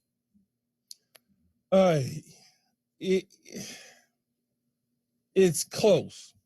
It's close. I think you need 3, as I've always said, if we've had this conversation in the past. I think you need 3. They've done a lot in a short amount of they've done a lot in a short amount of time. One more will solidify it in my book, but it's hard to argue that they've been in AFC championship games year after year after year after year after year, and they've been to the Super Bowl. They won, they lost, they won. It's hard. One more, though. One more, and I think most people will dive all the way in. Now, one thing Travis Kelce is right about, Jay, is the fact that Patrick Mahomes is probably going to win one, possibly two more before his career's over. Now, again, I'm not just one that gives trophies away like M&Ms. A lot of people are that way. I'm not. It's hard, man. It's hard. Key, this is where I get a little bit lost in a dynasty conversation. Is it like the best dynasties of all time? Not yet, but on the totem pole, it still is a dynasty, right? There's just levels to different dynasties. So frankly, when I look at this one, I mean, the AFC West titles that they've gotten so many of, AFC championship games, like you just made mention of, you talk about 3 Super Bowl appearances, 2 Super Bowl titles, constantly knocking on the door. It's the beginning of a dynasty. It's just, I don't know where it ranks amongst all the greatest dynasties yet, but well, it's not at the top of the heap. no, yeah, agreed. But let me make the so case for why it's a dynasty. That's what I'm saying. Say, yeah, it's a dynasty. So 5 straight AFC hosting 5 straight AFC championship games. Imagine if the Buffalo Bills, when they went to 4 straight Super Bowls, give them an extra year, take one of the Super Bowl appearances away, give them another championship game appearance, and add 2 Super Bowl wins. Like the Buffalo Bills, even without any Super Bowls, you have to ask, well, that was an AFC dynasty. Was it a dynasty even though they didn't win the Super Bowl because they went to 4 straight? The Chiefs have done more than that. Take the Broncos with John Elway. They went to 3 Super Bowls in what, Key? Was about 5 years, right? Something like that. And they lost them all. And then they didn't get back for probably another 8 years. And then they won back-to-back. Take the 8 years out. Compress that all into 5 years. I think we call it a dynasty. I think I wouldn't call it. It was too many different. That's what I'm saying, Key. But take too many different players that was and coaches that was agreed. Gone. Agreed. But take the 8 years that separate the Super Bowl appearances from the Super Bowl wins out. Compress all that so you have more turnover with more continuity with the roster. Rather, I think we call that a dynasty. I think also the dynasty threshold for the NFL is lower than for the NBA. Bill Russell got 11, Jordan got 6, Kareem got 6, Kobe got 5. It's not like that in the NFL because the careers are shorter, right? And it's not as predictable. Because it's just one and done. There's more volatility. I would say that the Chiefs are a dynasty. Because when you talk about dynasties and you talk about the core group of Joe Montana's winning at the 49ers, that's a dynasty. When you talk about Troy Aikman and the triplets winning 3 Super Bowls despite who the head coach was, that's a dynasty. When you talk about the New England Patriots, there were 2 dynasties with the New England Patriots. It's almost like the Kobe Bryant double jersey retirement situation. There's 2 Kobe Bryants with 2 different jerseys. That's how the New England Patriots were. You talk about the Pittsburgh Steelers, the longevity of what they mean to the NFL, meant at that time to the NFL, and how they won under Terry Bradshaw and what they were able to do. That's a big, giant dynasty. So it's 3. Most of these dynasties have all won 3 Super Bowls that I'm talking about. Every last one of them. Kansas City needs one more to be indisputably a dynasty. I agree, but no one is walking around saying that though, Max. It's either dynasty or no dynasty. Well, if you ask my vote, that's a dynasty. They got a dynasty. If you run your conference for half a decade where you're hosting every championship game and you mix in 3 appearances and 2 championships, that's a dynasty. And by the way, every single year, you are the team to beat. You are the team with the X on your back. Every single game. See, what Jay said is true. No one cares that you win your conference every single year. No one cares that you win your division every single year. At the end of the day, are the Philadelphia Eagles under Andy Reid a dynasty? No, but you could argue they're an NFC dynasty. They didn't get any. Look, they did the same thing. Except win the Super Bowl. Except win 2 Super Bowls. Except win the Super Bowl. You can't on the one hand argue it's so important to win a Super Bowl and then add on the other that it's not. They went to a Super Bowl. They were in championship games year after year after year after year. But you can't say that they're a dynasty. Because they didn't win any. If you got the Vince Lombardi trophy 3 times, win some. then you're going to the dynasty. No one cares about the playoffs. No one cares about the division. They care about their trophy. Jay, I agree that that the championship is by far the most important thing, but there are other factors. If, for example, Eli won 2 Super Bowls with the Giants. Had he won a third, you still wouldn't call it a dynasty because they didn't come into the season favorites. They didn't win the division every year. They didn't make deep runs every year. They just popped 2 years, right? So even if they would have popped the third year, hard to call that dynastic. But when a team consistently makes very deep playoff runs and sprinkles in championships, to me, it's different. Even the championship game against the Bucks, in which they got blitzed, right? But their entire O-line was decimated. Like, you saw Patrick Mahomes running for his life, and you still felt like there was a legit chance they could win that game. That's how crazy we look at the Kansas City, Chiefs. It's incredible. Like, so Baltimore Ravens a dynasty? Let me ask you this, okay, real quick. Under Ray Lewis, were they a dynasty? No. They won 2 championships. Separated by a period where they weren't in the AFC championship game they didn't host the AFC championship game for half a decade straight. That didn't happen. That right there is huge. And then you sprinkle in 3 appearances and 2 chips, it's different. Let me ask you guys a quick question as we're on this whole Golden State, Kansas City Chiefs run. If Kansas City wins another Super Bowl, does that equate them to even as Golden State and their 4 championships? So you're saying that football is more difficult to win than basketball? For sure. There's more. It's like March Madness, Jay. Yeah, I can't say that. I'm not saying that. I can't say that, Key. Yeah, I'm with you, Key. Any championship is difficult to win. But there's some. That's right. To win one, but to win multiple with the same with some certain core of the core unit. Coach, quarterback, etc. in football is more difficult. The proof in the pudding is no way though, Max. The Warriors did not lose 1 game in the series. What was Steve? We got into this whole argument what Steve Kerr's record was in the Western Conference. Mm-hmm. They didn't lose 1 series, 1 during their run. The difference is 1. There's more volatility in the NFL. It's like March Madness. The reason your coach, Jay, Coach K, what he did was so bananas in that in the era in which he did it. It's same thing with Nick Saban, right? In college football, in college basketball, in the tournament, you lose 1, you're out. There's no coming back for the next game. You're bounced, right? That's insane to be able to win multiple championships like that. How many games are you playing? What do you mean? How many games does it take to get to Super Bowl? Jay. I know. 4 a lot of the time, 3 sometimes. All right. Okay. We're going to talk about Heat culture, but what other franchises have a culture like the Heat? That's coming up after Key rustles this paper. I don't have anything. Well, you just rustle the paper. That's the. All you got to do there. Jay rustles this paper. That's to get you to stop. That's Jay rustles this paper. I have nothing. Just rustle it. We don't have anything. He's doing it now. KJM. Kansas City has been a dynasty. I think Pat Mahomes is definitely going to find a way to get more than 4 championships. As great as a once-in-a-generation quarterback that Mahomes has turned out to be, it's still going to be very difficult when the AFC is going to keep getting loaded each and every year. This is Keyshawn, J. Will, and Max. MLB fans, when you need tickets to catch your favorite team live all season long, Ticketmaster's got them. As the world's largest ticket marketplace, Ticketmaster has a wide selection of seats available and at competitive prices, so you never have to worry about missing a game. Take yourself out to the ballpark this season and get tickets today at Ticketmaster.com/MLB. That's Ticketmaster.com/MLB. Finally, baseball is back. Swing into the season with tickets to the action. Plus, with basketball and hockey heating up, now is a great time to experience a game. Vivid Seats is proud to be the official ticketing partner of ESPN. From on the glass to in the stands, Vivid Seats has great ticket prices to all the games. Every crack of the bat, every dribble down the court. Catch it all with Vivid Seats. Download the app or visit vividseats.com today. Vivid Seats. Experience it live.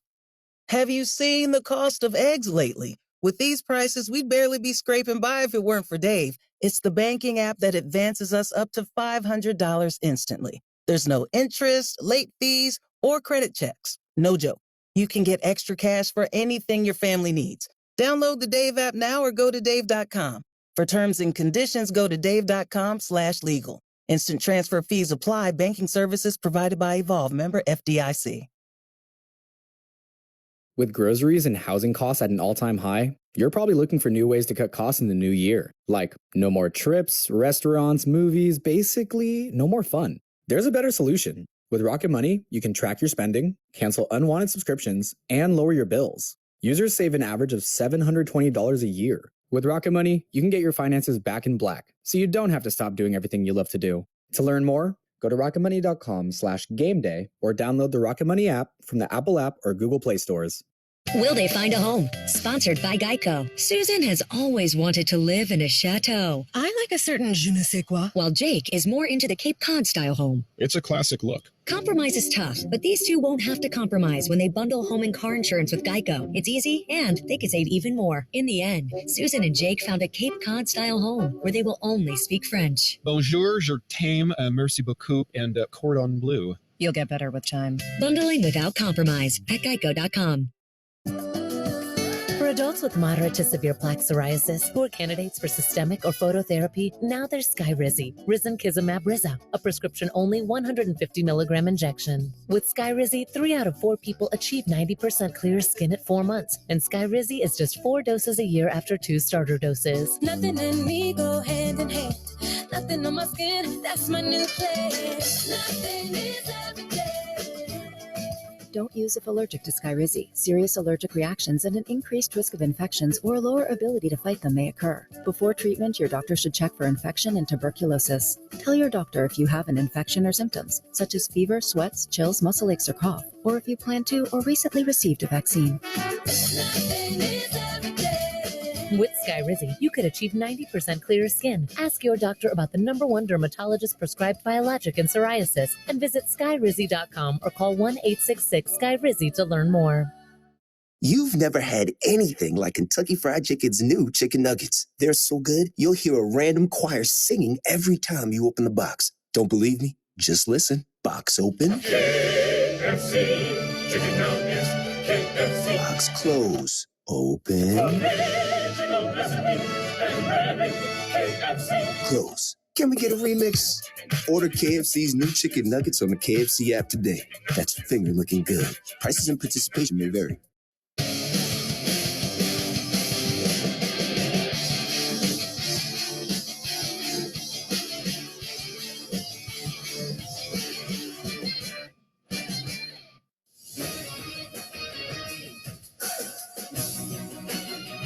Joined on the left wing side as the Knights change players. Eichel to Marchessault all alone. He scores.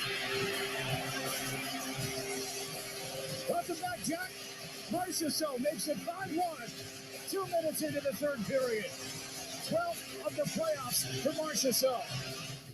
That's how it sounded on Fox Sports 98.9 as the Golden Knights take a 2-0 lead in the Stanley Cup final with a 7-2 win over the Panthers. Is this a sign for things to come for the Miami Heat? We shall see. The NFL is investigating Indianapolis Colts cornerback and kick returner Isaiah Rodgers for possible violations of the league's gambling policy. The team acknowledged the inquiry Monday, saying in a statement without naming Rodgers, quote, "We are aware of the NFL's investigation and will have no further comment at this time," end quote. Rodgers then addressed the situation in a tweet Monday night, saying that he wants to, quote, "take full responsibility for his actions." SportsCenter is brought to you by O'Reilly. O'Reilly Auto Parts Loaner Tool Program has more than 80 specialty loaner tools available to help you with your next repair. Refundable deposit required. Stop by O'Reilly Auto Parts today or visit O'ReillyAuto.com. The finals on ESPN Radio. Murray stepped back for the tie at 3. No good! Rebound Miami. They need it, won it. Let's talk about effort. I mean, this is the NBA Finals, and we're talking about effort. That's a huge concern of mine. You know, and you guys thought I was just making up some storyline after game 1, but I said we didn't play well. We didn't play well.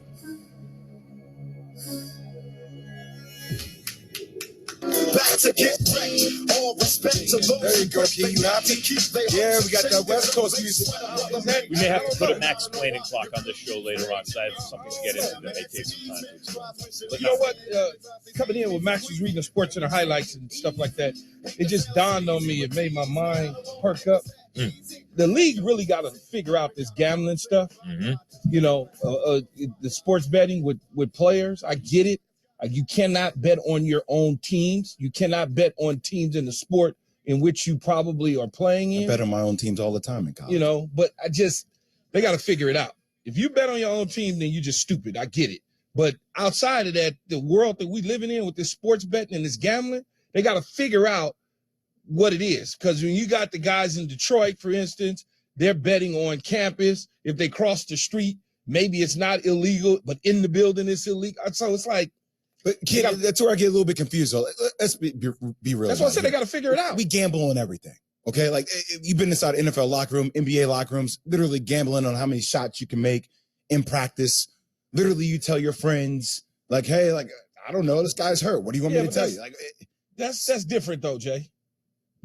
Us gambling on the Calvin Ridley stuff, I go back to, was just asinine, man. Well, the difference. Wait, there is a difference. That's why I say they got to figure it out. Yeah. Jay, there is a difference, as Key said. When you make a private bet in the locker room, that's different. That's not something everyone can bet on. Really, what the leagues need to protect, when they'll claim it's the integrity of the game, and it is to an extent, but it's also the integrity of the gambling, right?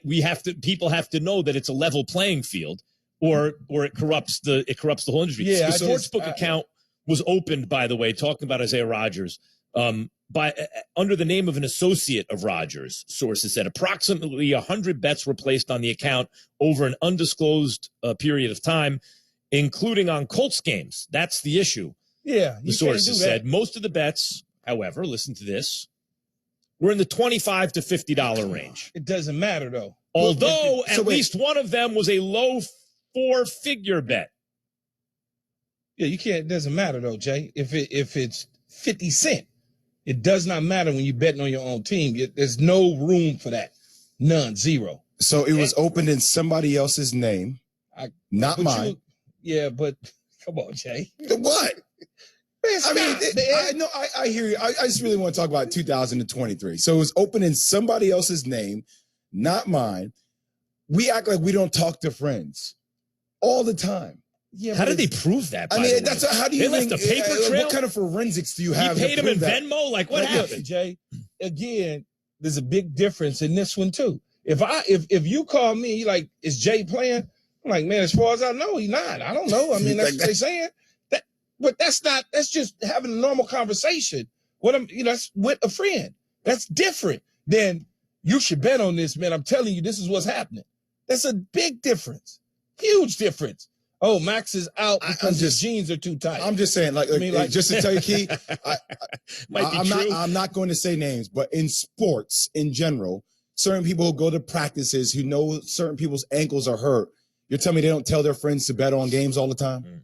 Come on, man. Like over, under, and point totals. Like this world happens every single day. There's no way the NFL or NBA or NHL or MLB can keep track of everything. But don't they need to? Look, there's no way to stop everyone from speeding because everyone knows people speed constantly, right? But if you don't enforce the law sometimes, even if it's unlucky, like, come on, man, I was doing 80, everyone was doing 80.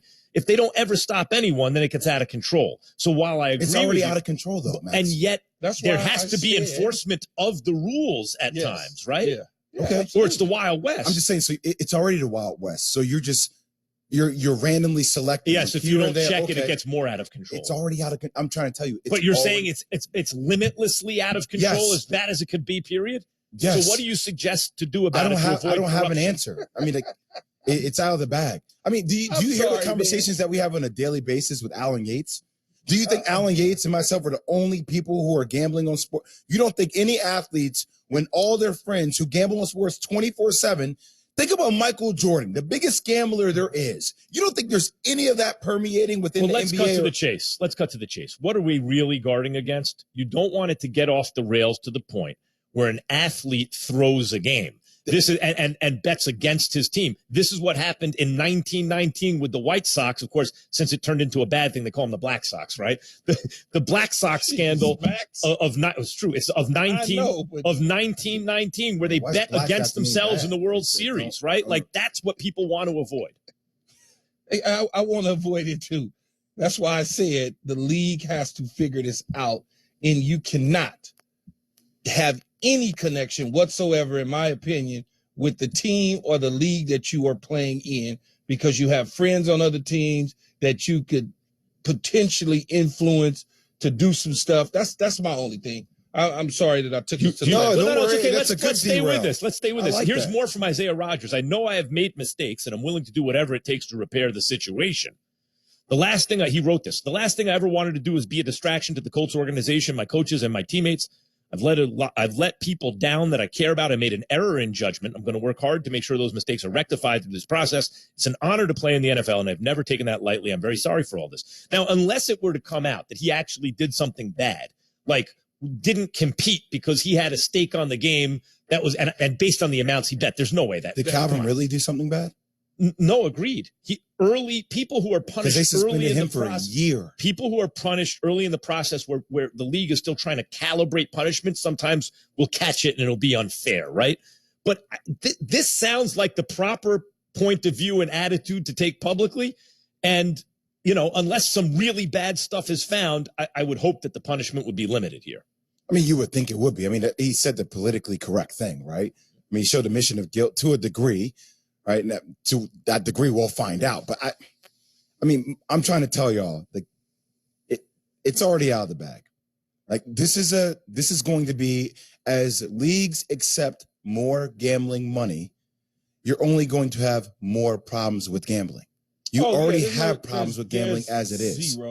There's zero as far as that goes, Jay. Guys are going to gamble on sports. They're going to go to casinos, and it's a competition thing. Is part of the juices. See, that's important. All day. What you just said is important, Keith. One of the reasons someone like Pete Rose wound up in trouble with gambling, or Michael Jordan, is because when you get to a certain level of insane competitiveness, where many athletes are, right? That's how they got there. Yeah. Then it needs an outlet, and gambling is one way. It was one outlet for the It's not simply about personal profit. They're trying to rig the system. They're super competitive, and it finds outlets. Max, I'm telling you, during warm-ups, warm-ups before a big game, I saw a player lose $265,000 during warm-ups on shots made as opposed to shots missed, and it kept getting double down. Can't play negative progression. Literally, you're going into the game and everybody's talking about the fact that you owe this dude $265,000. So if that's happening on that level, like, oh yeah, I'm not even a gambler. I'm a competitive, whatever you want to call it, but I'm not a gambler. I've gambled in pregame, in practice with the quarterbacks to see who could hit the goalpost from a distance. And doubling down, and we're just going back, and I'm talking real numbers. We're not talking about enough to buy ice cream. We're talking about enough to buy some other stuff, houses and cars and things of that nature, where you just, hey, we could throw it in the trash can. Oh, I could do that. Bet this. Okay, no problem. Bam. Oh, man, he hit it. Let's double down. All day. All day. Athletes are competitive. They will find outlets, and gambling is one of them. Hopefully, Isaiah Rodgers, it will be uncovered that nothing really bad happened, and the punishment may. But listen, you got to hand out speeding tickets, even if everyone is speeding. Yeah, Pat. That's what Pat Costellos in the world are here for. Just randomly bring. All right, we're going to talk about Heat culture. What other franchises have cultures like the Heat? Jay has a list that's coming up. KJM. We're not worried about what anybody thinks. We're so focused in on what we do well and who we are as a group. I got to eat crow, and I'm going to own it like a man. Yeah, man, I'm going to own it like a man. I said sweep. It's not going to happen. The Miami Heat are a bar fight gone wrong. This is Keyshawn, J. Will, and Max. Keyshawn, J. Will, and Max. I speak receiver. No, he's not excited to be a Raider right now. They cut his guy goes to New Orleans. He gets the playbook. He's like, man, we getting ready to dink and dunk. We got Jimmy damn Garoppolo. KJ and Max. Rodney in Massachusetts. Jay, I don't know what it is with you, man. I love you, then I hate you, then I love you, then I hate you again, bro. Spike Lee, ladies and gentlemen. Keyshawn, I love you. Are you insane? KJ and Max. Weekday morning starting at 6 Eastern on ESPN Radio and on ESPN2. Did you miss Canty and Carlin? If you'll remember last Thursday, Cam was going to Turks and Caicos. I'm sorry, it's a little suspect when you call in sick the last day before vacation. He was smart enough to not put anything on social media on Friday from what I saw, because I have known people who have called in sick and then put in like whatever they're doing for fun on social media that very day. That's hella suspect. Canty and Carlin, weekdays at 3 Eastern on ESPN Radio, the ESPN app, and on Sirius XM Channel 80. The Women's College World Series. Ready to raise a ruckus in Oklahoma City. 8 teams and a world of possibility. They are picking up the bats. You don't get out of your seat. You don't blink. Softball's best compete for the ultimate crowd. A championship is contested on the grandest stage in softball. The NCAA Women's College World Series, presented by Capital One, continues on the networks of ESPN. The NBA Finals on ESPN Radio. Murray step back for the tie at 3. No good. Rebound Miami. The Heat get the critical split in Denver. Now the series heads to Miami. Can the Heat make it 2 straight? Or will the Nuggets bounce back and retake the series lead? The Finals, Game 3 of the Nuggets and Heat. Coverage begins tomorrow at 7:30 Eastern on ESPN Radio and on ABC. You can also listen on the ESPN app and on Sirius XM Channel 80. ESPN's College Game Day, the podcast. College football being so wed to tradition has held it back, and the bowl system to me has. Now look, I'm a bowl guy. I watch bowl. I'm just like pro smart business for college athletics as it's pushing forward. When these dudes make the playoff, they don't care that there's some guy in a yellow jacket greeting them at the bus. Like, this is a cold-blooded $1 billion business. Listen to the College Game Day podcast with Reese Davis and Pete Thamel, wherever you listen to podcasts. Exclusively on ESPN Plus, UFC 289, Saturday. Welcome to my house. Amanda Nunes, The greatest of all time. defends her bantamweight title against Irene Aldana. And Charles Oliveira takes on Beneil Dariush in a pivotal lightweight bout. UFC 289, Saturday at 10 p.m. Eastern. Find on ESPNplus.com/PPV.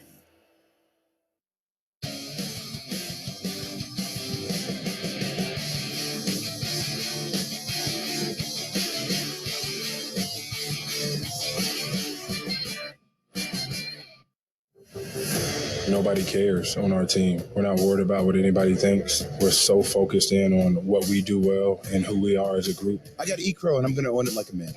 Damn it, I'm going to own it like a man. I said sweep, and sweep is not going to happen. The Miami Heat are a bar fight gone wrong. You might think that you're going to kick their ass. You might think that you're going to be tougher than they are. But every time you punch them, they just get back up. You knew that Miami was not going to be rattled. Their confidence wasn't going to be shaken. Keyshawn J. Willimax, ESPN Radio. Heard the sound coming in. That's the thing about the Heat. And by the way, people, human beings, I think especially Americans, respond to that. You get knocked down and keep getting up. That's the Heat. You knock them down, they keep getting up. Little PYT. All right. We talked about Heat culture. What other franchises have a culture like that? What's the problem? You talking about plastic surgery or what? What's going on? What is this? No, he was stretching my nostrils, bringing them in. Mm-hmm. That's all. Sounds like you want to change something. I don't know. Nah, he good. It's a little too late for that, Max. Is it? Yeah, oh, absolutely. Jay, why is it too late? 50, man. Shut up, kid. He damn near 50, man. I ain't gonna go alter his nostrils. Stop. Imagine if I were to get a nose So the job Heat right culture- now. I've been on TV for 20 years. Like, hey, really? Good genes are You good don't try to do docs. that now. I've been on Right. TV for Good 20 genes are damn good years. All you got to say, and I really have one, but I've never.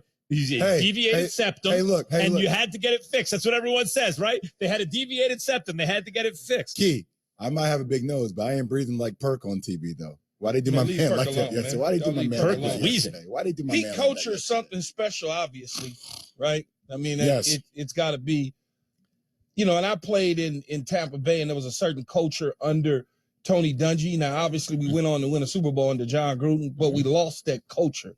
We lost what that was that he had built in Tampa Bay for so long with the likes of Derrick Brooks and company and Johnny Lynch and Sapp.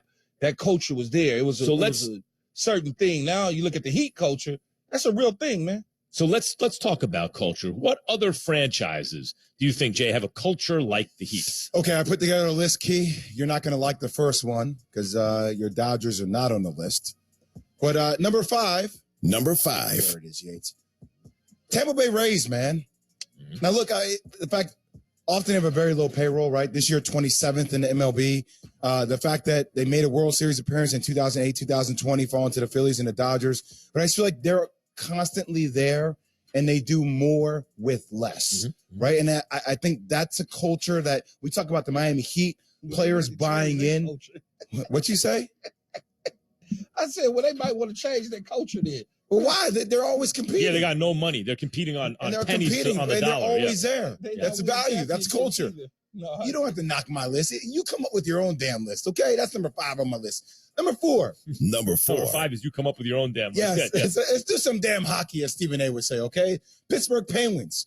Look, you guys know anything about hockey? Anything at all? Of course. You guys know they don't call me Maxie Pucks for nothing. You guys know who's in the cup right now? You know who's in the cup? Max, you read SportsCenter highlights every single Golden day? Knights and Panthers. Okay, man. there you go. That's what what's wrong with you, man? That's what I'm asking y'all. Okay, look. The Penguins, they snapped their playoff streak this season, making the postseason for the last 16 consecutive seasons prior. Some of the biggest names to play in hockey. You talk about Sidney Crosby. You talk about Mary Lemieux. Like, this franchise gets the top talent all day long. Mary Lemieux? Yeah. Right. Anyway. Lemieux? Look that. What? Please, thank you. Yeah, okay. All right, that's number 4. Number 3, the Pats. Number 3. The Patriots, right? Talk about how many Super Bowls do they have with Bill Belichick. You talk about constantly even though, Max, you like to knock them for making the playoffs without Tom Brady. That is your ongoing stick. That's why Bill Belichick will never come back on the show. One playoff because of you. Brady in 10 but you cannot deny the culture that is established there by Tom Brady with Bill Belichick, one of the greatest to ever do it. Max, not your greatest now, but still, he still my GOAT. He's our GOAT. He's just not undisputed. So top 3 when it's all said and done. You know, the culture of the New England Patriots is real. It was a certain way of doing things, a certain way of doing business, not overpaying guys, but getting guys that other people may have thought their careers was over with, grabbing those guys, getting them off the scrap heap, allowing them to insert themselves in the lineup. They really built something special, regardless of what Max says in New England. I'm not saying they didn't. I agree. Okay, Max, they're going to get the most out of what they have. And yeah, that's good culture. It's okay. You're the number 1 Pats hater. Well, that's true. I don't deny that. On this show. Next up, number 2. Number 2. So it's a combined effort, Key. I mean, they're in the NBA Finals. I got to go with the Miami Heat. Because it's a combination of Pat Riley and Eric Spoelstra. We talk about Pat Riley finding himself in the NBA Finals 19 times as an assistant coach, as a head coach, as a general manager, and as a player. So that combined with Eric Spoelstra, 6 NBA Final appearances. What was that percentage that Pat Riley has been a part of the NBA? 25% of all NBA Finals ever played have involved Pat Riley as either a player, coach, or executive. That doesn't even sound right. It doesn't even sound right. I mean, it's insane. Yeah. And it's the little things that you hear from former players where they talk about, even Shane Battier, my former teammate, who won a chip with the Heat, talking about, when he was in Houston, he was saying, hey, send me anywhere but Miami. Because he didn't want to do all the cardio workout, the conditioning, the body fat being at a certain percentage. There's a culture that you need to buy into to be a part of how great they are. So that's number 2 on my list. And number 1. I got to go with the Chiefs, man. Like currently right now, I think they are the best culture in all sports. It's Eric Bieniemy. It's what you have with Andy Reid. It's the best player being on the same page constantly with the head coach. And by the way, the best player being in the conversation for the GOAT of football right now at this earlier stage of his career. We talk about all the AFC championship games, Max. We talk about 3 Super Bowl appearances. We talk about just coming off winning a chip. And when this team is healthy, regardless of whether they lose Tyreek Hill, it doesn't matter. Stay at a high level. They continue to find ways to be there knocking on the door when it's all said and done. The Kansas City Chiefs. Something, Jay. Yeah. In terms of cultures, and I'm not, this is not meant to be a joke or funny or anything. I really want to know, why wouldn't Duke be up there? why wouldn't Duke? Is it just because it's professional sports that we're dealing with? The only reason has a certain culture, especially when you talk about you and JJ Redick and all the different, y'all all fall in the same line under Coach K. So this is who right now and today. And I do believe that culture is established at Duke, but it's also John Shires going into his second year. So it's taking on a new form. The culture's there, Coach but K is still true. Yeah, over the top, could be right? You could be right. Yeah, but I feel like it's John's though. I feel like I'm watching how John's molding this new style of culture with Coach K over the top. It still is John. What's interesting is you're talking about culture in a more transient way, like the culture's here now, but it can leave, which is legitimate. There are some, and I also respect the fact that you're saying, look, the teams who are under-resourced, it's easier to identify culture because look at them succeed and continue to succeed over time. Like the Yankees have the most winning, tradition ever, but they have so many resources, it's hard to identify culture as the number one reason they're always successful. The St. Louis Cardinals have a long history of competing at a very high level with sort of a mid-level payroll, very strong culture. San Antonio Spurs seem to have that with Popovich until Duncan left, and since then it hasn't looked so good. Now they have Wembayama. Maybe the obviousness of the culture being strong will tomorrow, come back Jay, to the I fore. need you to have uncultured. Oh, top five. Top five uncultured. Uncultured. I like that. I should come up with that. Crude. The crudest teams. All right. Is Jerry Jones concerned about getting a new deal done with Dak Prescott before the season? 888 say ESPN. We're going to take your calls too. Keyshawn, J. Will, and Max, ESPN Radio. At Progressive, we love sports and saving you money, so we bundled them together. It's 40 love here in the third set. And there's the bell. She's coming off the bench hot, looking for a quick knockdown. But wait, she's driving to the hoop. Oh, down goes the champ. Now that's another double fault. She'll be shooting too. The serve is up. And here comes the left hook. She's bundled her home and auto insurance with Progressive. Swish, ace, savings, TKO. Progressive Casualty Insurance Company, affiliates, and other insurers. Discount not available in all states or situations. For the ones who know safety isn't a catchphrase, it's a culture. And the ones who help make sure everyone makes it home safe. For the safety-minded who watch everyone's backs, Grainger offers supplies and solutions for every industry, as well as safety assessments and training to keep your facilities safe and your people safer. Call, click Grainger.com, or just stop by. Grainger, for the ones who get it done. The Dell Technologies Summer Sale event starts now with limited quantity deals on select performance PCs with Windows 11 Pro. Save on select Vostro laptops with built-in security features and select Latitude laptops with enhanced privacy, collaboration, and connectivity. Save on essential accessories, plus free shipping and special financing with Dell Business Credit. Dell Technologies recommends Windows 11 Pro for business. Call a Dell Technologies advisor at 877-ASK-DELL. Offered to business customers by WebBank, who determines qualifications for and terms of credit. When Shopify says you can sell anywhere, they mean it. Woo, hold up.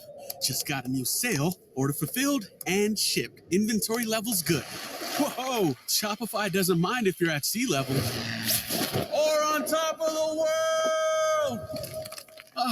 You can run and grow your business anywhere. Climbing mountains is never easy, but at least Shopify gives me all the tools I need for my business to hit new peaks. Whether you're selling carabiners or crop tops, start selling with Shopify today and join the platform simplifying commerce for millions of businesses worldwide. We've built the platform so you can keep climbing and grow your business to new heights.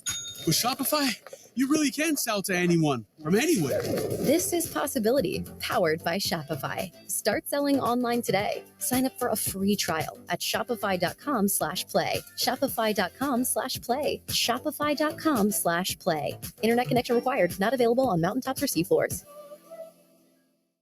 Did you know YouTube TV is more than cable for less than cable? That's right.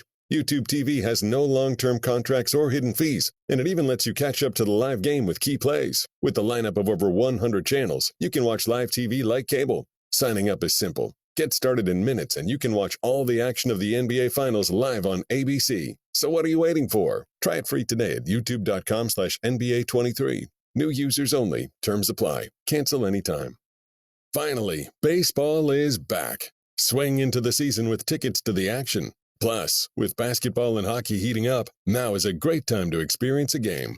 Vivid Seats is proud to be the official ticketing partner of ESPN. From on the glass to in the stands, Vivid Seats has great ticket prices to all the games. Every crack of the bat, every dribble down the court. Catch it all with Vivid Seats. Download the app or visit vividseats.com today. Vivid Seats. Experience it live. The Dave app wants to change the way you bank, starting with putting more money in your pocket. Get up to $500 instantly with an extra cash advance. You can even earn more money with a side hustle. Dave also helps you level up your cash with ways to budget, set goals, and save.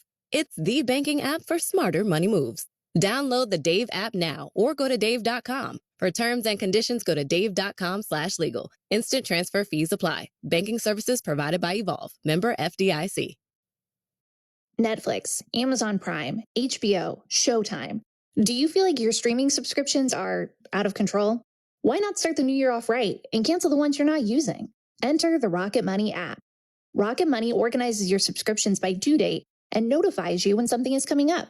From there, decide whether to keep it or cancel it with just a tap. To find out more about Rocket Money, go to rocketmoney.com/gameday or download the Rocket Money app from the Apple app or Google Play stores. Rocket Money, the finance app that works for you.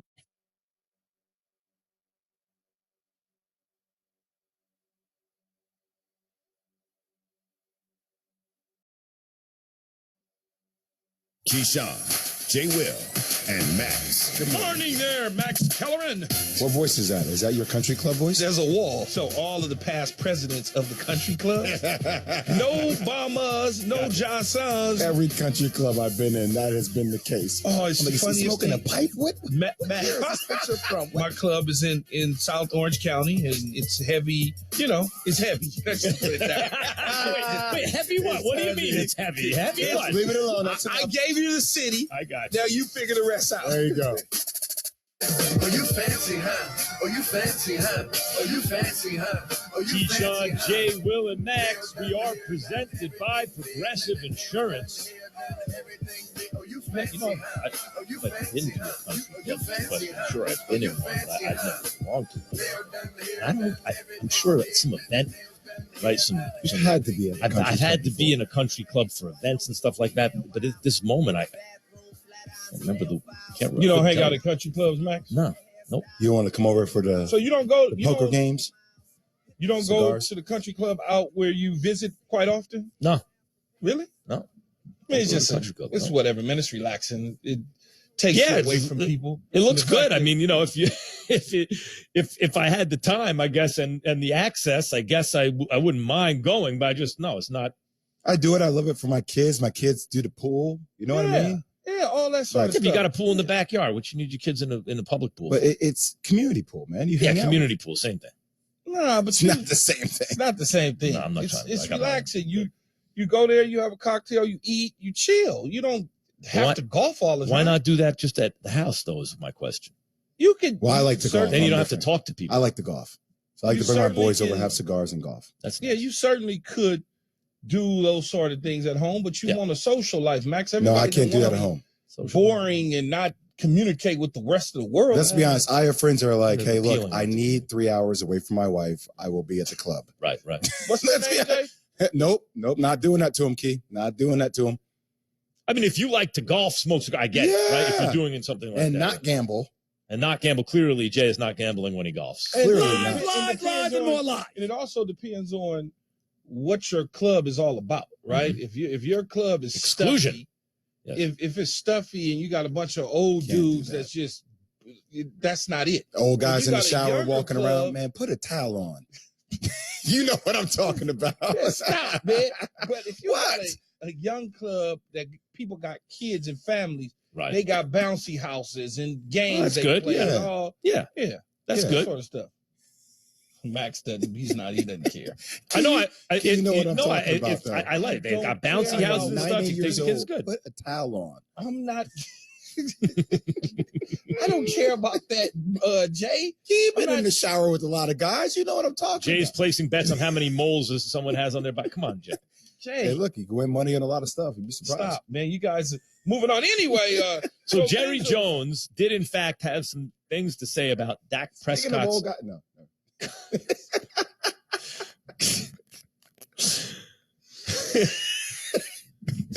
Jerry owns the country.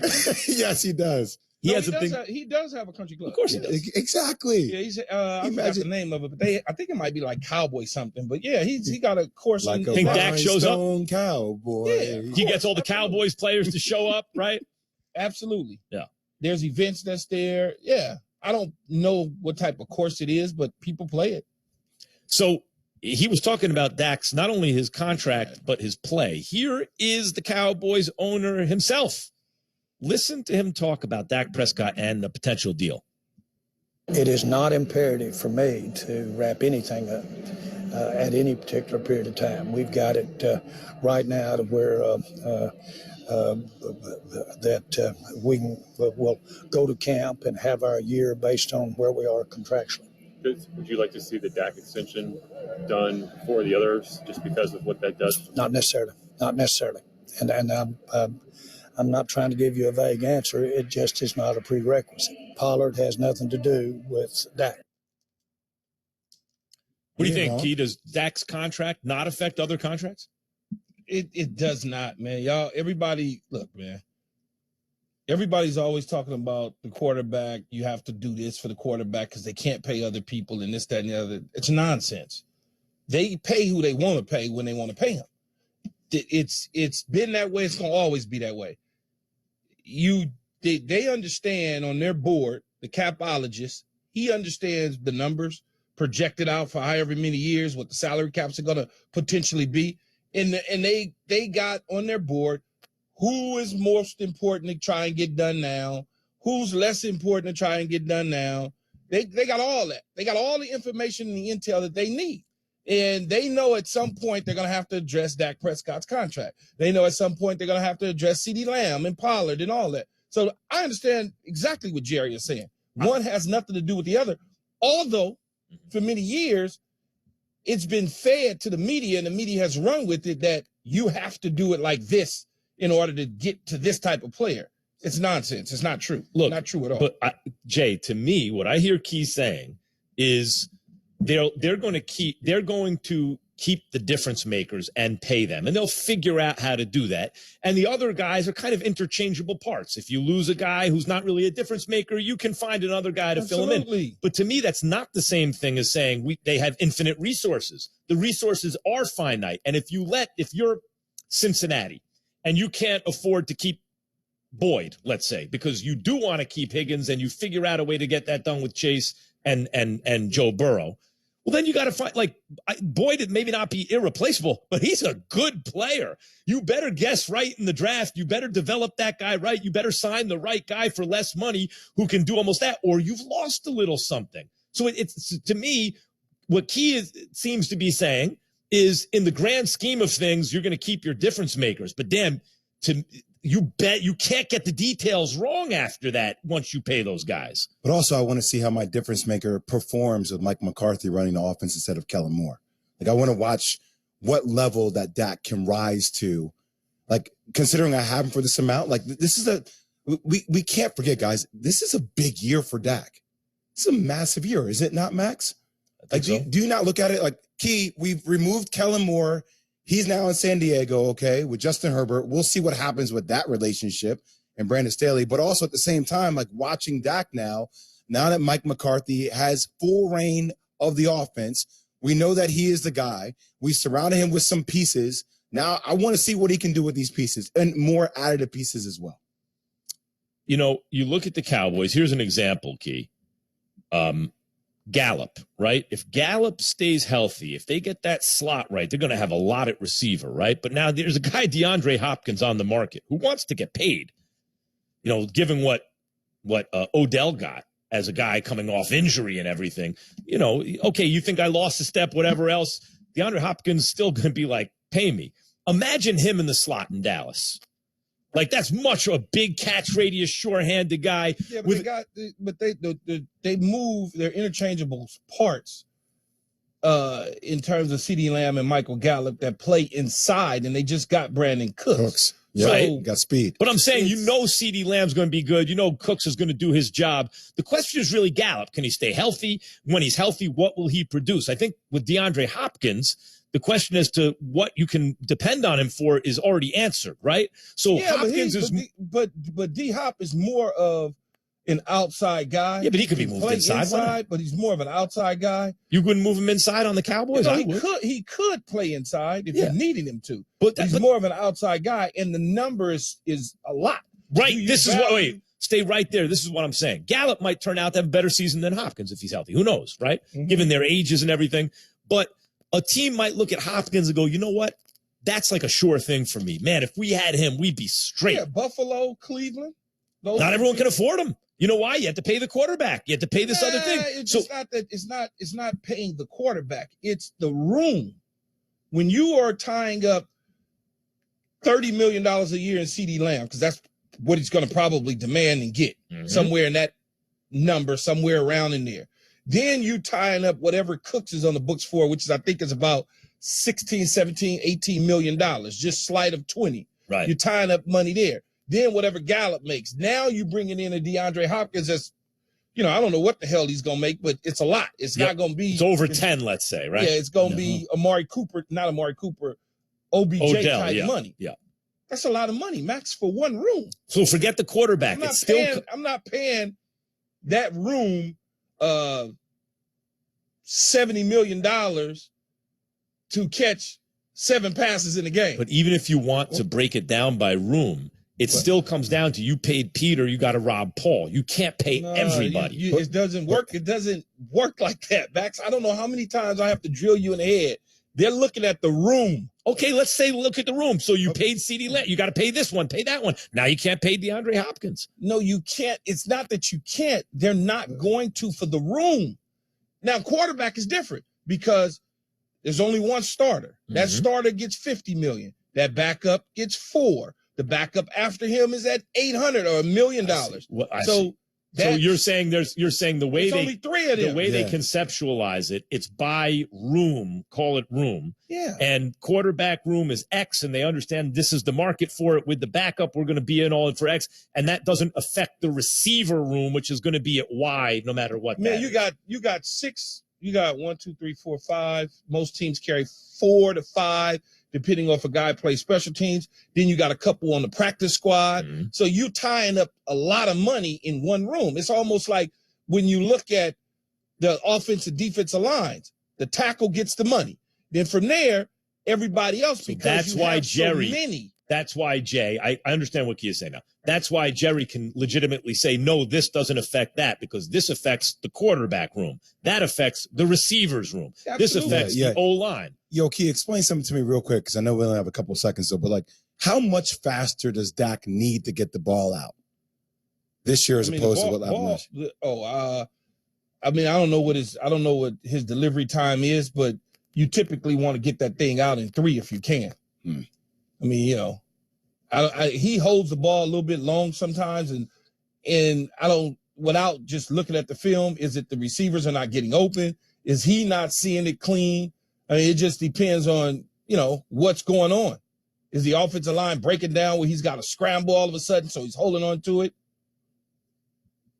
Yeah, I'd never thought of Dak as a guy who makes a lot of mistakes. I always thought of him more as a guy, the mistakes he made is there's a bigger play to be had and that he didn't see rather than, oh, man, he's reckless. Just generally, the interceptions last year notwithstanding. Real quick, did I ever say Dak Prescott was better than Joe Burrow? Have I ever said that? Someone tweeted that at me. And what I said is, this is what I said. What I said, you probably did back in the day. What I said is, if Keith said this, it's probably from several years ago. Okay.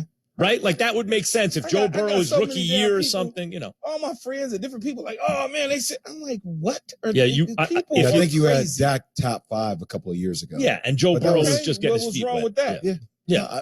I didn't say there was anything wrong with it. I didn't say you said anything. As soon as I saw that quote, someone tweeted that at me, Key. I forgot who. And as soon as I saw it, I tweeted back, if this is true, it's from several years ago, I'm sure, which is probably people are crazy. Yeah. Somebody wrote that, those little articles that come out with people saying stuff. Yeah, because they find something, they don't look at the date, and they go, oh, my God, he thinks. What are you talking about? Just lying on me.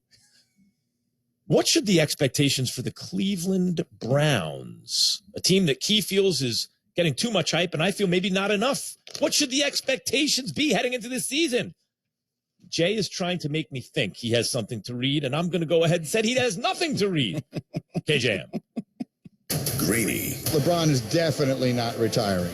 Definitely not. Never listen to what a player says about his future in the frustrated moments after a defeat that ends his season. Weekday mornings at 10 Eastern on ESPN Radio. This is Keyshawn, J. Will, and Max. MLB fans, when you need tickets to catch your favorite team live all season long, Ticketmaster's got them. As the world's largest ticket marketplace, Ticketmaster has a wide selection of seats available and at competitive prices, so you never have to worry about missing a game. Take yourself out to the ballpark this season and get tickets today at Ticketmaster.com/MLB. That's Ticketmaster.com/MLB. Will they find a home? Sponsored by Geico. Susan has always wanted to live in a chateau. I like a certain je ne sais quoi. While Jake is more into the Cape Cod style home. It's a classic look. Compromise is tough, but these two won't have to compromise when they bundle home and car insurance with Geico. It's easy, and they can save even more. In the end, Susan and Jake found a Cape Cod style home where they will only speak French. Bonjour, je t'aime, merci beaucoup, and cordon bleu. You'll get better with time. Bundling without compromise at Geico.com. For adults with moderate to severe plaque psoriasis who are candidates for systemic or phototherapy, now there's Skyrizi, Risankizumab Riza, a prescription-only 150 milligram injection. With Skyrizi, 3 out of 4 people achieve 90% clear skin at 4 months, and Skyrizi is just 4 doses a year after 2 starter doses. Nothing in me go hand in hand. Nothing on my skin, that's my new place. Nothing is every day. Don't use if allergic to Skyrizi. Serious allergic reactions and an increased risk of infections or a lower ability to fight them may occur. Before treatment, your doctor should check for infection and tuberculosis. Tell your doctor if you have an infection or symptoms, such as fever, sweats, chills, muscle aches, or cough, or if you plan to or recently received a vaccine. With Skyrizi, you could achieve 90% clearer skin. Ask your doctor about the #1 dermatologist prescribed biologic in psoriasis and visit skyrizi.com or call 1-866-SKYRIZI to learn more. You've never had anything like Kentucky Fried Chicken's new chicken nuggets. They're so good, you'll hear a random choir singing every time you open the box. Don't believe me? Just listen. Box open. KFC, chicken nuggets, KFC. Box close. Open. Close. Can we get a remix? Order KFC's new chicken nuggets on the KFC app today. That's finger looking good. Prices and participation may vary. Tuesday on Canty and Carlin, the NBA Finals are all even at 1. What does Denver have to do in Miami to win? Why the Heat won't win this series. It's all Tuesday, Canty and Carlin, 3 p.m. Eastern on ESPN Radio and the ESPN app. The NBA Finals on ESPN Radio. Murray step back for the tie at 3. No good. Rebound Miami. The Heat get the critical split in Denver. Now the series heads to Miami. Can the Heat make it 2 straight? Or will the Nuggets bounce back and retake the series lead? The Finals, Game 3 of the Nuggets and Heat. Coverage begins tomorrow at 7:30 Eastern on ESPN Radio and on ABC. You can also listen on the ESPN app and on SiriusXM Channel 80.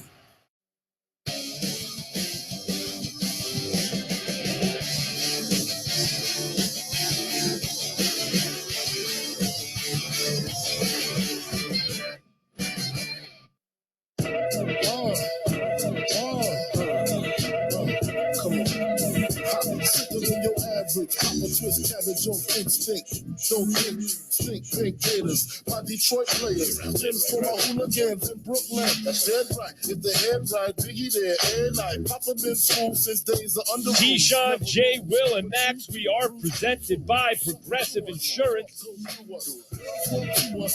Joined now by Dan Graziano, ESPN NFL Insider.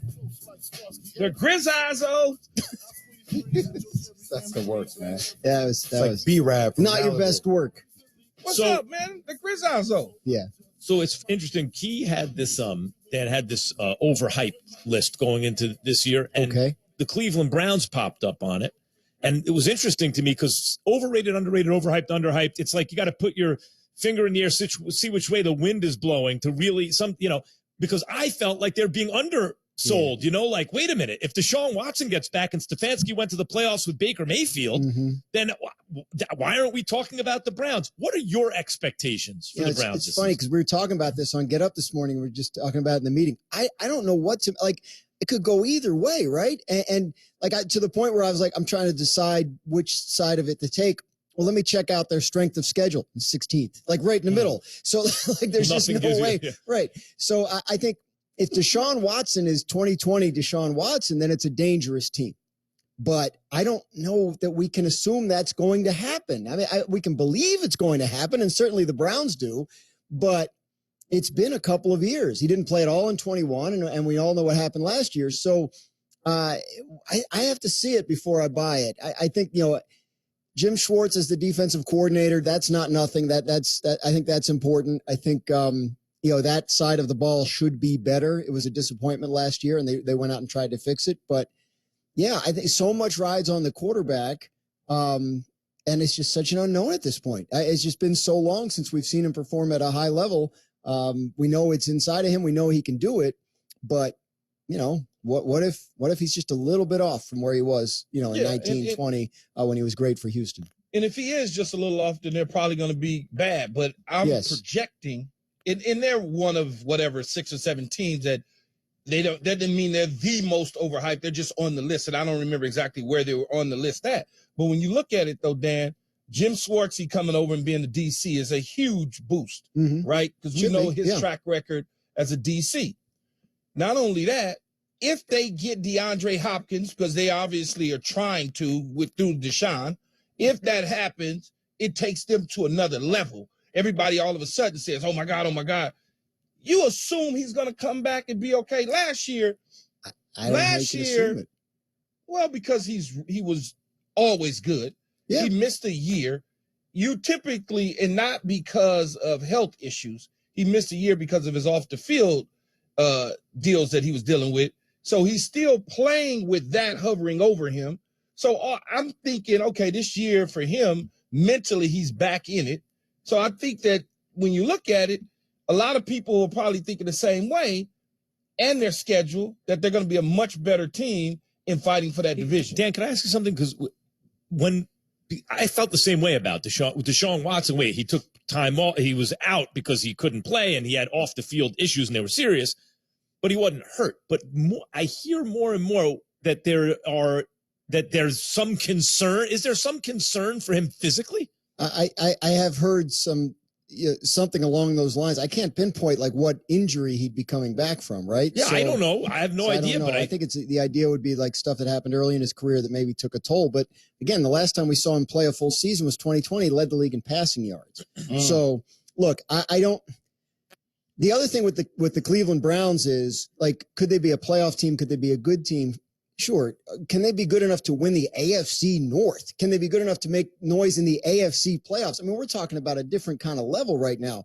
Cincinnati has won that division 2 years in a row and has been to the Super Bowl and the AFC Championship game the last 2 years. Baltimore, with a healthy Lamar Jackson, looks like a better team on paper than Cleveland to me. Pittsburgh, will win 9 games or more. Like, that's just in the rules that the Steelers will have a winning season. So I think the Browns have a hill to climb if they're to be considered a real contender. They're one of these teams. I just have no idea from this stage of the offseason what to expect from them. Dan Graziano, ESPN NFL insider reporter, joining us here on Keyshawn, J. Will, Max. DG, let's go from the AFC North to the AFC West, another gauntlet of a division, right? And talk about the Raiders for a second. So ESPN Raiders reporter Paul Gutierrez said there remains a possibility that Jimmy G never plays for the Raiders. Never. How realistic is that? Well, I think I'd be surprised if that's what happened. But, the reason they altered the contract to cover them in case he hurts the foot again or he doesn't come all the way back from the surgery is because there's at least some chance of that, right? I mean, they wouldn't have done that otherwise. So you can't ignore it, especially with his injury history. That's not the Raiders' expectation. The way they've crafted their quarterback room indicates that they don't really have a strong backup plan. They have Brian Hoyer and they got Aiden O'Connell, who's a mid-round rookie from Purdue. So if you they have a limited partner in their ownership group now that has some experience in the league. But I think that's far-fetched. I think, if Garoppolo can't play, I do believe the most likely thing is they're stuck trying to talk the Titans out of Ryan Tannehill, right? Like that's, and I just, you can't count on that happening. So the Raiders, my understanding is, are of the belief that Garoppolo will play. But I think to Paul's point, yeah, there's something there, and you can't rule it all the way out. Why is it so ridiculous to think that the greatest quarterback who ever lived is going to, who's still playing at a reasonable level, is going to buy into a franchise that clearly has a situation where they might not have a quarterback. Right. Can you buy? And he has yet to miss an NFL game, by the way, since his so-called second retirement. Can you be part owner of a franchise and play on the same team? They would have to get some kind of waiver. Other owners would have to approve it. Would you want Tom Brady in the league playing quarterback if you're another owner or no? No, I wouldn't. What, really? If I were another owner and he had a chance to set precedent on owning a team and playing for it, no, I wouldn't want that. I would like Tom Brady in the league if I was another owner. For what? Ratings, right? Exactly. Yeah, but then you set a precedent for every other player that, okay, you want to be here, then now you got to take a vote on it, Jay. It's not just because they voted yes for Brady. I mean, they vote yes for the next guy. You know why I buy that Brady stays retired is because his whole thing has always been about preparation. And we're at a point in the offseason where he would have already been doing a lot of work to get ready, and he's not.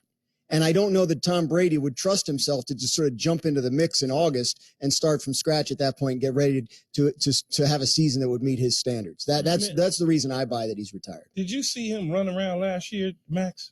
Run at all? You call Move that in run the around? pocket at all? Yeah. Imagine him trying to get out there at about when does training camp start, Dad? End of 4 July, weeks from early now? August. Come on, man. Yeah. Stop. It's not doing that. Yeah, His I'm not body seeing would be it. so damn sore. He's not even remotely thinking about He it. would look like Max getting out of his chair today. I mean, it would be great. Getting Like, out don't of get my me chair, I wrong. need help. It would be a lot of fun to talk about. Yeah, but fun to talk about. I'm the not. reality of it is he's going Not to seeing sit in the box and clap this year, Max. We'll see. Dan Graziano. The Grazer. Listen, Dan Graziano can be seen across ESPN platforms on such hit shows as This Just In, 2 p.m. Eastern, ESPN. I'll be there. Most. What should we expect from Trevor Lawrence is the question in year 3, KJM.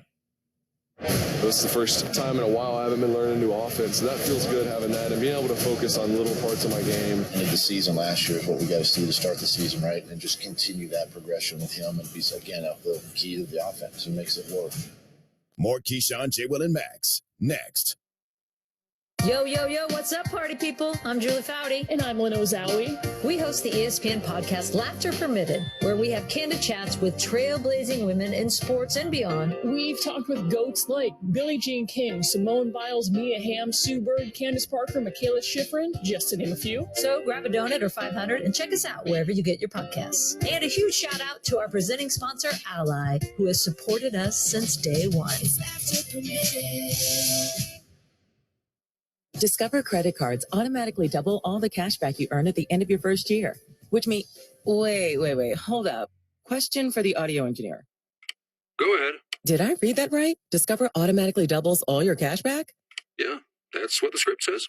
So if I get a Discover card right now, I can earn twice the cash back.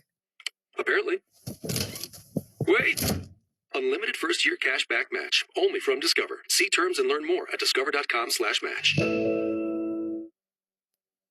You can't miss Canty and Carlin, pound for pound, the biggest show on ESPN Radio. They parachuted the Larry O'Brien Trophy into Denver for the start of the NBA Finals. And they were showing the video on First Take, and Pert and JJ Redick are going to go skydiving together. Like, Canty, I would pay for that. I would pay to see it. I haven't done it, but I would. The problem right now, and I'm not joking, I'm told there is a weight restriction situation. Oh, is it the weight limit with the parachute, or is it the weight limit with us in the plane? With the parachute. So there's not a parachute that's out there that can hold 350 pounds. I think the magic number is 300, but let's put it this way. I'm not going to find out by going at 297. That's another great way to look at it.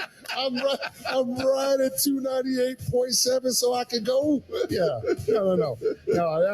I'll let you know when I get to 260. But you know what? This is a prime example that not everything is for everybody. And that's okay. Canty and Carlin, weekdays at 3 Eastern on ESPN Radio and on the ESPN app.